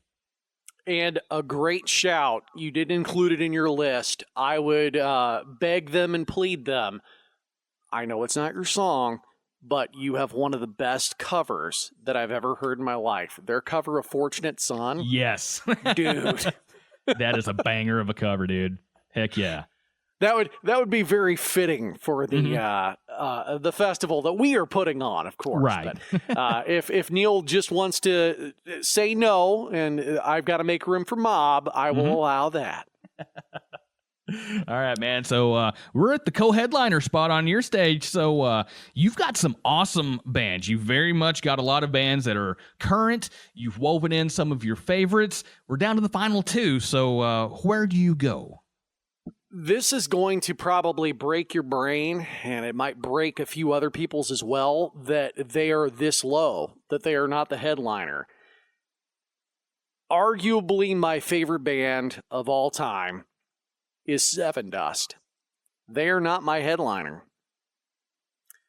They are my co-headliner, but you'll understand why when I get to my headliner position for a huge festival. Sevendust is hands down my favorite band. I've seen them the most times live of any band that I've ever seen. I think we are to 13, or the next time we see them it'll be 13. Not a bad set ever. They don't play the same set every time. We've seen a handful of different songs thrown in the mix. We've seen songs that have been, my God, they didn't play that song this time. Holy shit, why? and it kind of throws you off. They never overwhelm you with new material. And the new songs that they throw out there may be one or two that you're like, oh, you should have played this one instead. But again, there's only one song in their entire catalog that I hope to never actively hear ever again. And it was a cover of School's Out for Summer. Don't know why they did it. Don't know what they were doing when they recorded it, but you could tell they couldn't give a shit what they were doing. We're getting paid to do this, so we're going to do it. The obligation track, wasn't it? Exactly. Yeah. But aside from that song, not a bad one in the bunch. And Ryan and I have made this conversation many, many a time. At this stage of the game, at their career, with what they're doing, they sound as good now as they've ever sounded. Are we anticipating the album of the year? Not really. Are we anticipating the greatest album they've ever put out? Not really. What I always anticipate for brand new Sevendust albums are, oh my God, what song of this are they going to add into their set? Oh, dude, I really hope they play this one live. Mm-hmm. That's actively what we're looking for is, oh man, that would be a killer live song. Or, oh, that one would be great if they did an acoustic set again like they did their last tour. So with that wealth of songs that I can go and dig into and the hundreds of songs, literally, I've got over 100 Sevendust songs on my Spotify list that I've liked out of their albums.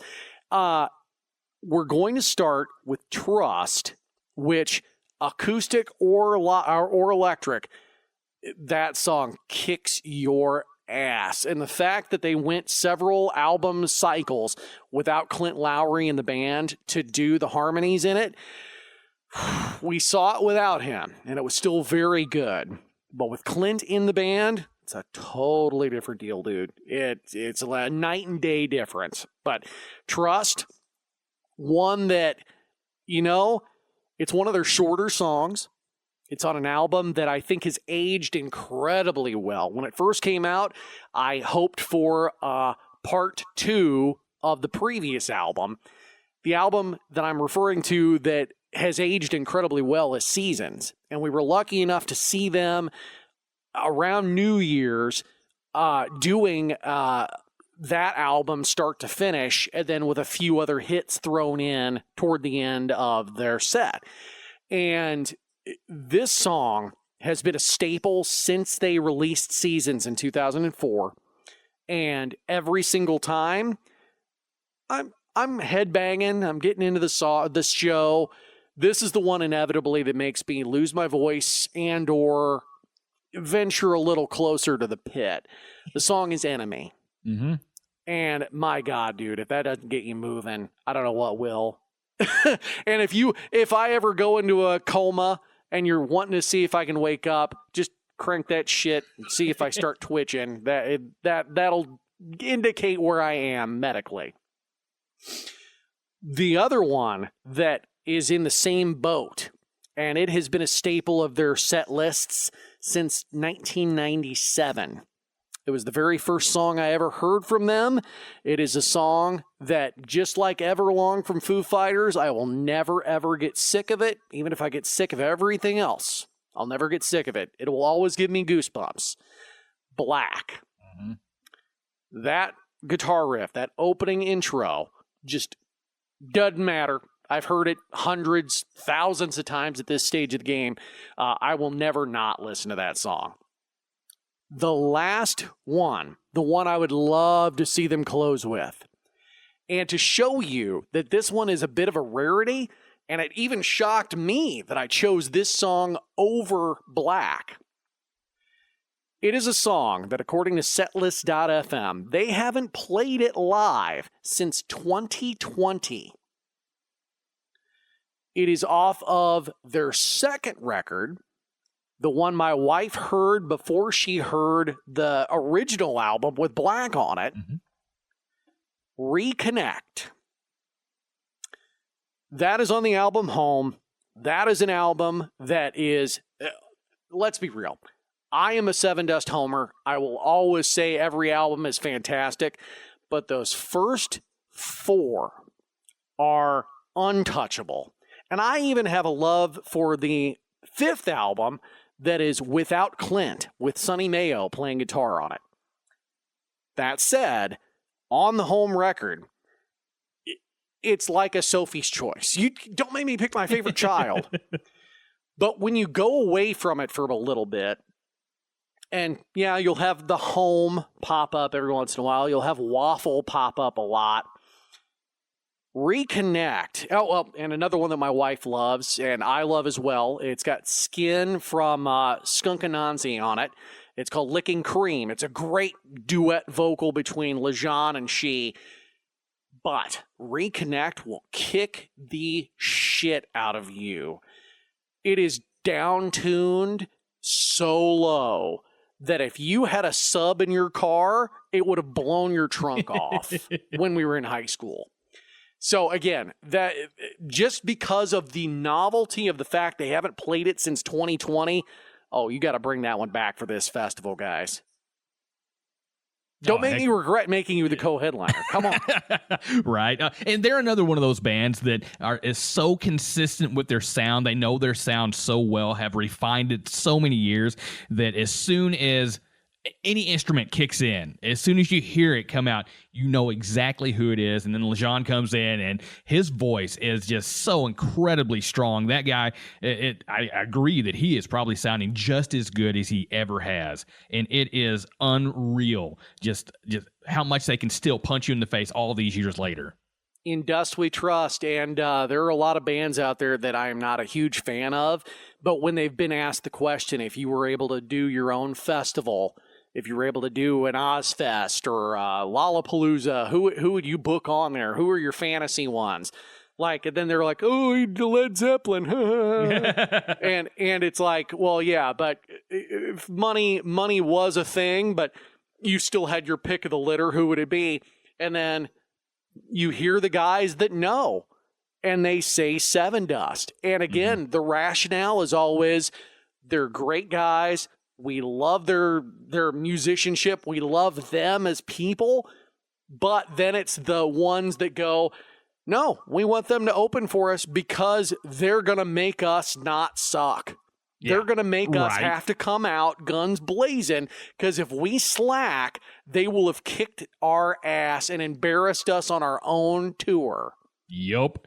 Yeah, they're definitely that band that they're comparable to wrestlers who are too good in ring that make everybody look better. They're the gatekeeper type band. You know, they're the ones that are going to make sure that if you're headlining, you damn well better be out here doing the absolute best you can, because if not, they're going to forget about you eventually, but they're going to remember us. Yep, absolutely. All right, yeah, sir, dude. Your co-headliner, please. All right, so this one I kind of wavered around, and I was surprised.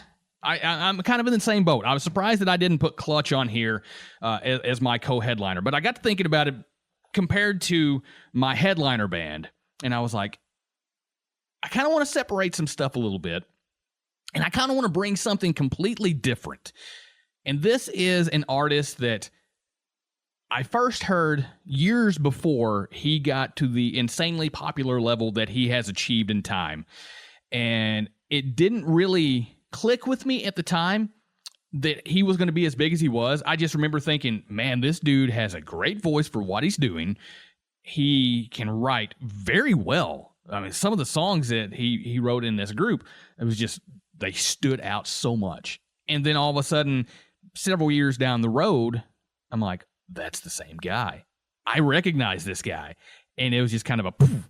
And to see him go from this group that I'd heard before to the level, the status he is now, has just been such a cool ride. And I'm throwing out Chris Stapleton as my co-headliner.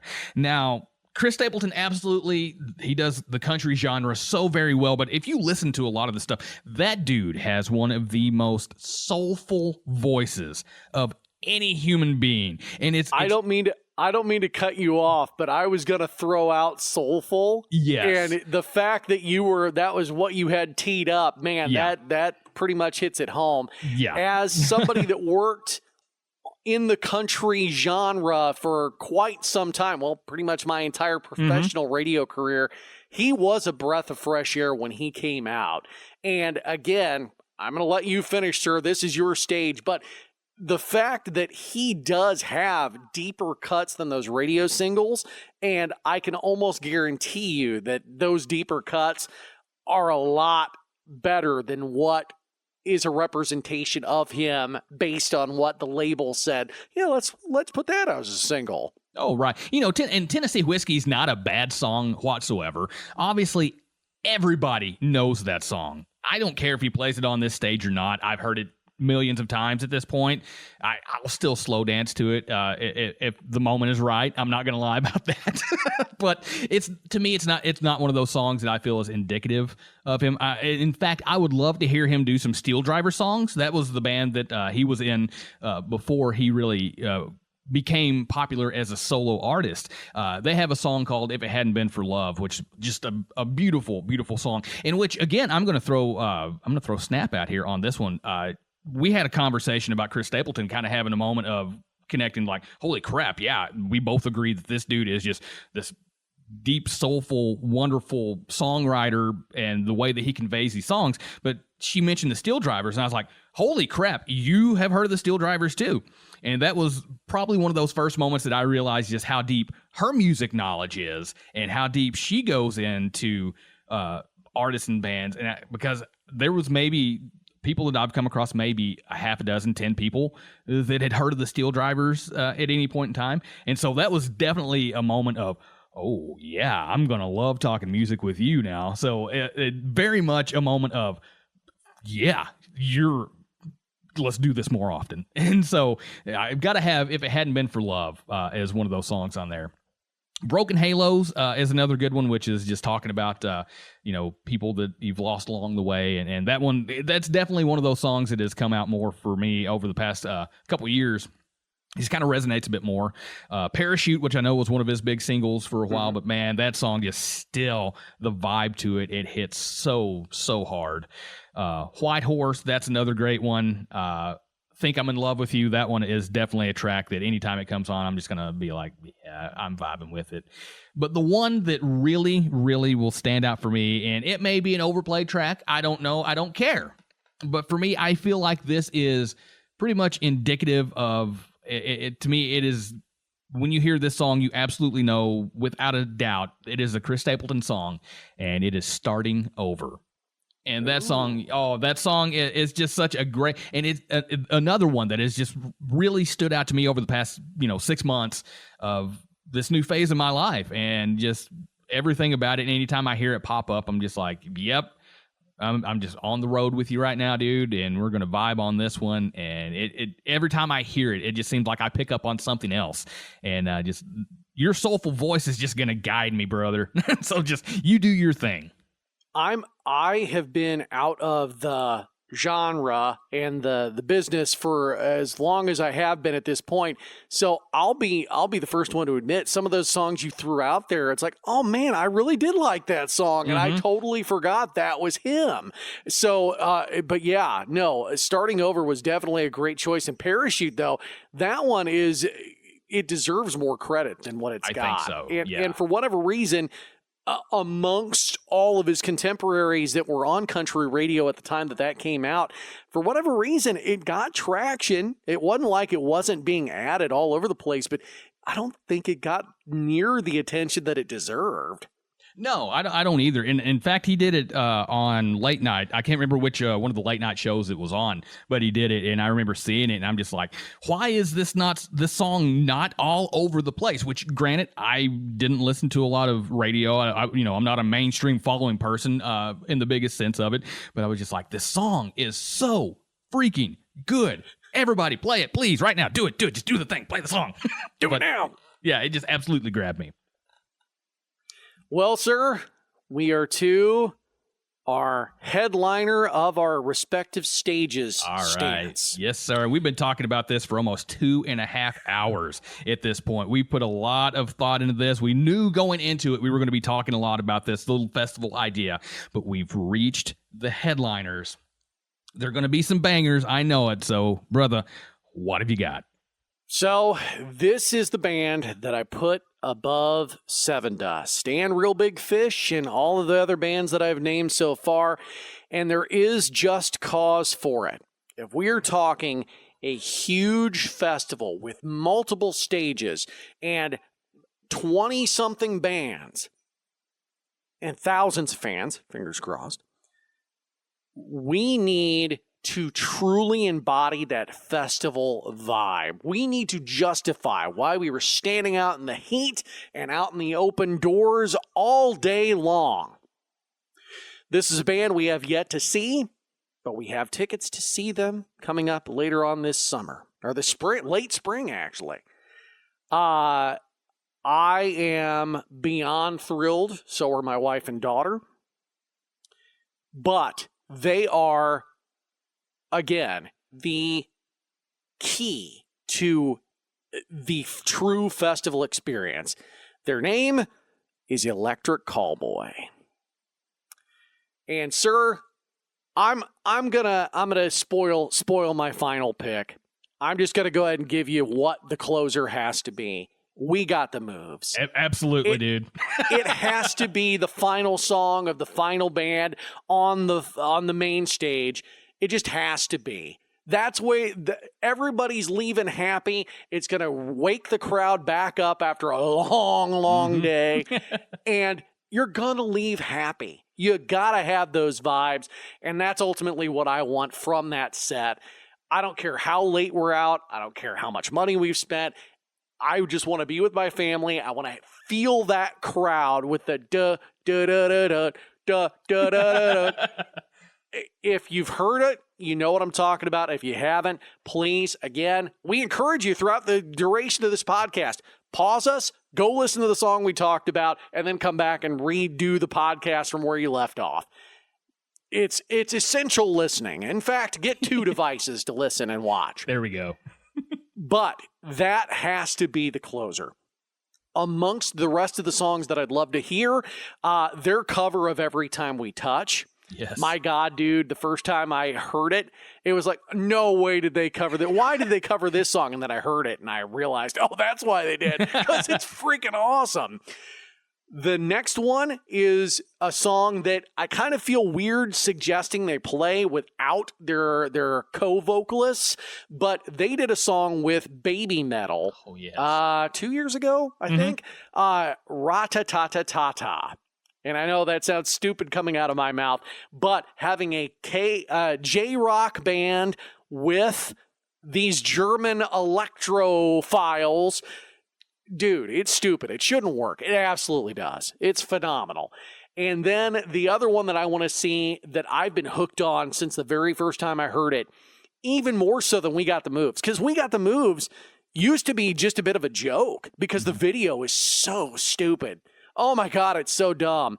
But we love it, and then it grew. It was kind of like a weed. It just kept growing, and now we can't escape it. We love it. It has to be the closer. But a song on that same album that I unironically love and have loved since the very, very first time I heard it is called Spaceman. And dude, that song is a vibe. And if my vehicles, both my car and my truck, did not have cruise control, I would be so boned when that song comes on the radio, when it comes on my stereo. I would be speeding like a maniac. It's stupid. They're so fun. They are amazing musicians. Don't let the humor fool you. They can outplay a ton of people. But their command of the audience, their love and respect of the audience, and then the reciprocal love that the audience gives them, it just fuels that fire. And again, the embodiment of a festival feel. And I can't wait to see them in May. Oh, dude, it's going to be such an awesome show. And We Got the Moves. I remember a few years back when you were like, this is going to be the summer song. And just the lyrical content for one, yeah, but just the way that it hits, and when you're bopping along, it's like, oh fuck yeah, let's do it again, and you just kick into another drop. He got so excited by it, he got choked up. It's too good.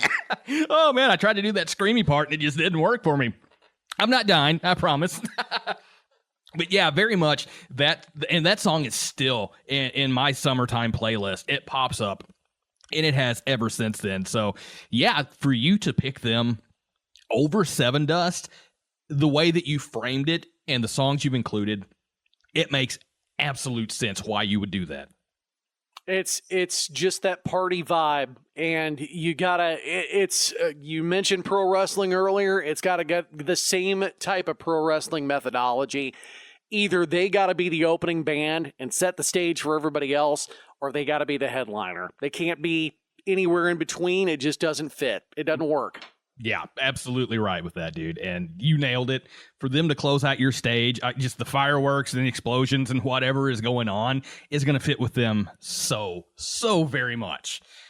So, alrighty, man. I said mine. Let's see yours. Who's your headliner for the Smitty stage? All right, so my headliner, I kind of went with the low-hanging fruit a little bit because I wasn't thinking about it in a sense of I want to just knock the socks off of everybody in terms of this is my knockout punch of the festival.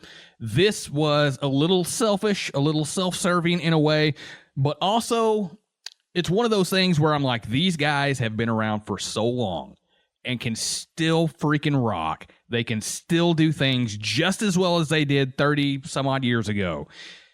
One of my absolute, if not, I think at this point, it's safe to say, is my absolute favorite band of all time.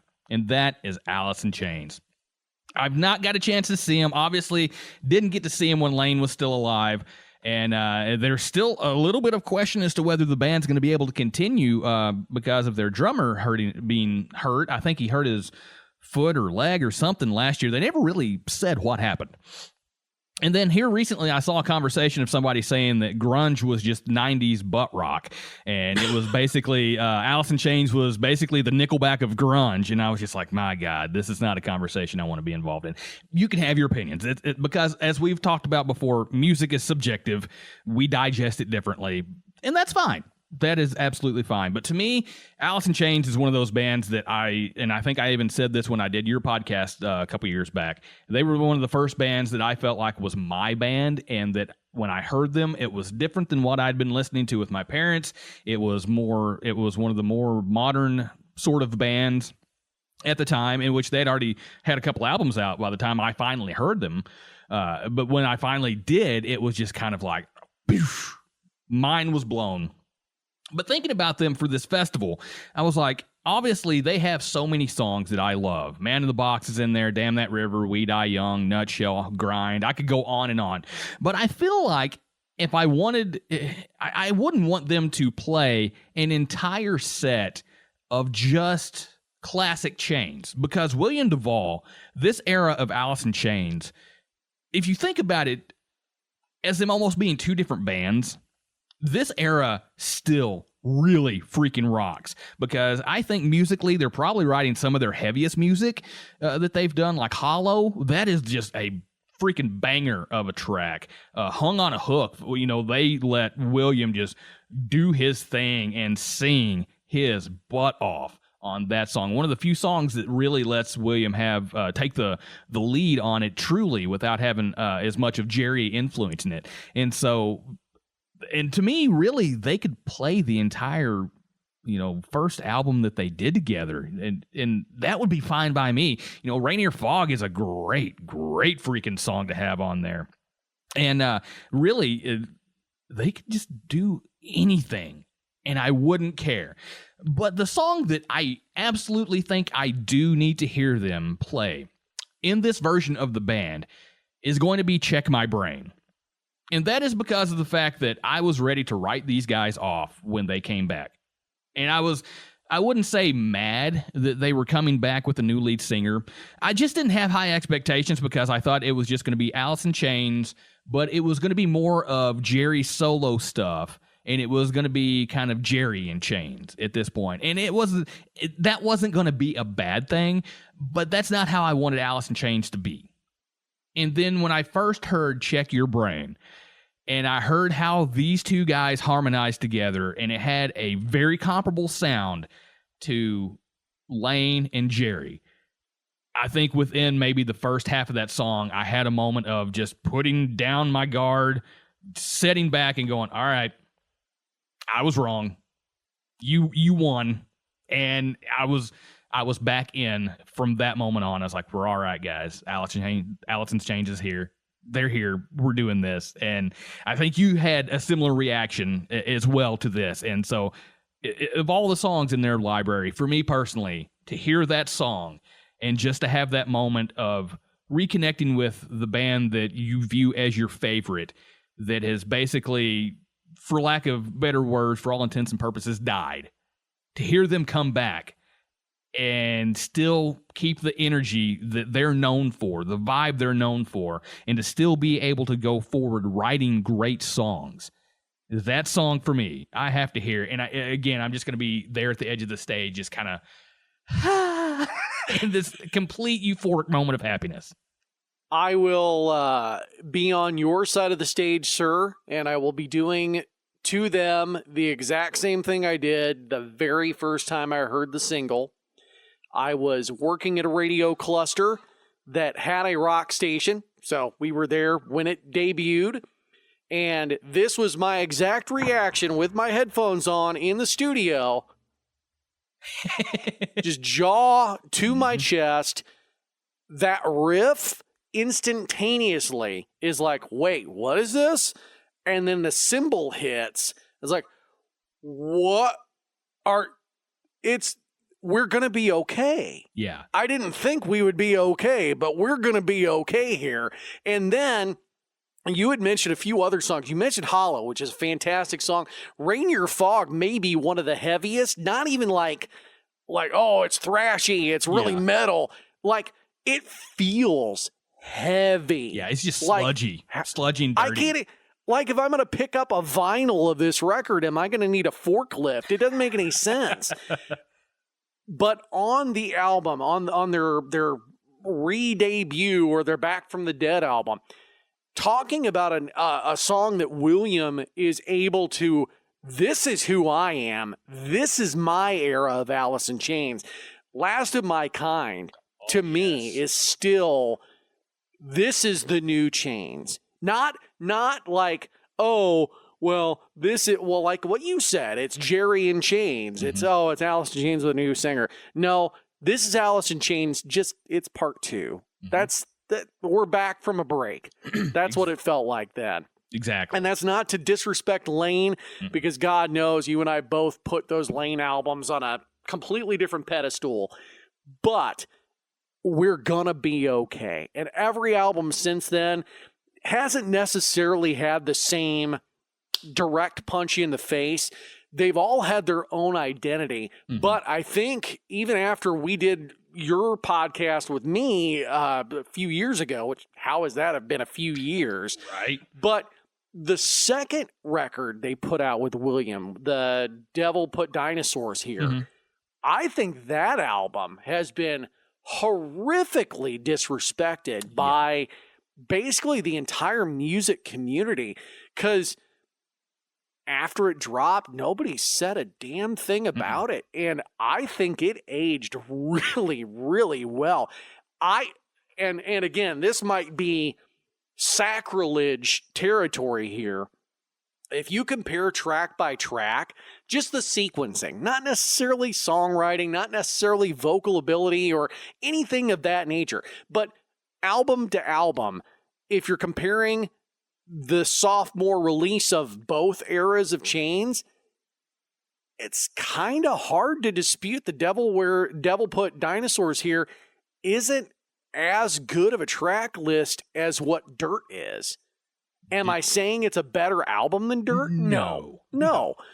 Because the songs on Dirt that are great are God tier songs. And again, it's all subjective, but Devil Put Dinosaurs Here is, I liken it to the Deftones self-titled record. It Okay. came out after White Pony. Yep. It wasn't going to touch the commercial success of White Pony. I think it's a better album than White Pony. And again, completely subjective, but it's a totally different deal. I just think that it got the Devil Put Dinosaurs Here got such a bum rap because it wasn't that previous record. Right. And again, people are still coming out and going, oh, it's not Lane, so I don't care. Right.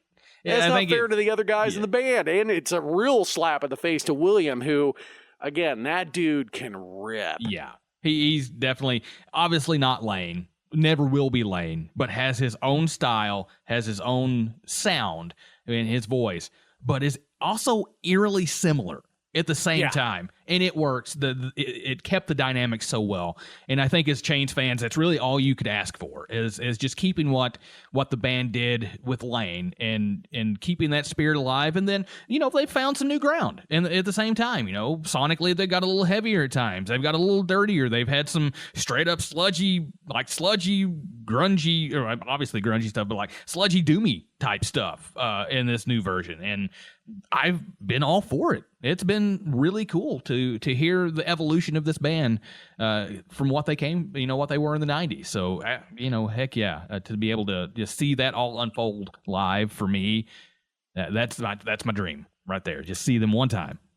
Well, dude, I have to say this. We are pushing 3 hours on this podcast. But one thing that I do want to say is I have 2 kidneys. I can give up one to buy a ticket for this show. I don't know about you. Dude, yeah. But the off-topic, on-brand music festival, we need to make that hashtag a real thing. Heck yeah. And we need to get this podcast ready to go for public consumption along with our Spotify list of songs. So it's up to you. We can either have one song or the songs that we've mentioned, but either way, it's going to be a banger of a playlist, and hopefully you were able to enjoy our podcast and also enjoy that music set list and just pretend like you're outdoors with us enjoying a wonderful summer festival. Oh, heck yeah. Sitting back, knocking back a beverage or two with some of your best friends, listening to some music and just enjoying the spirit of a festival, which is all we're here to do. So my dude, you mentioned we're pushing 3 hours at this. So how about we go ahead and just get things up in the air and get ready to call it a night. And I hope that everybody who has listened has had a good time. Boom! And we will see you guys next week. Good to talk to you again. We will see you on the flip side. All right. Love you, buddy.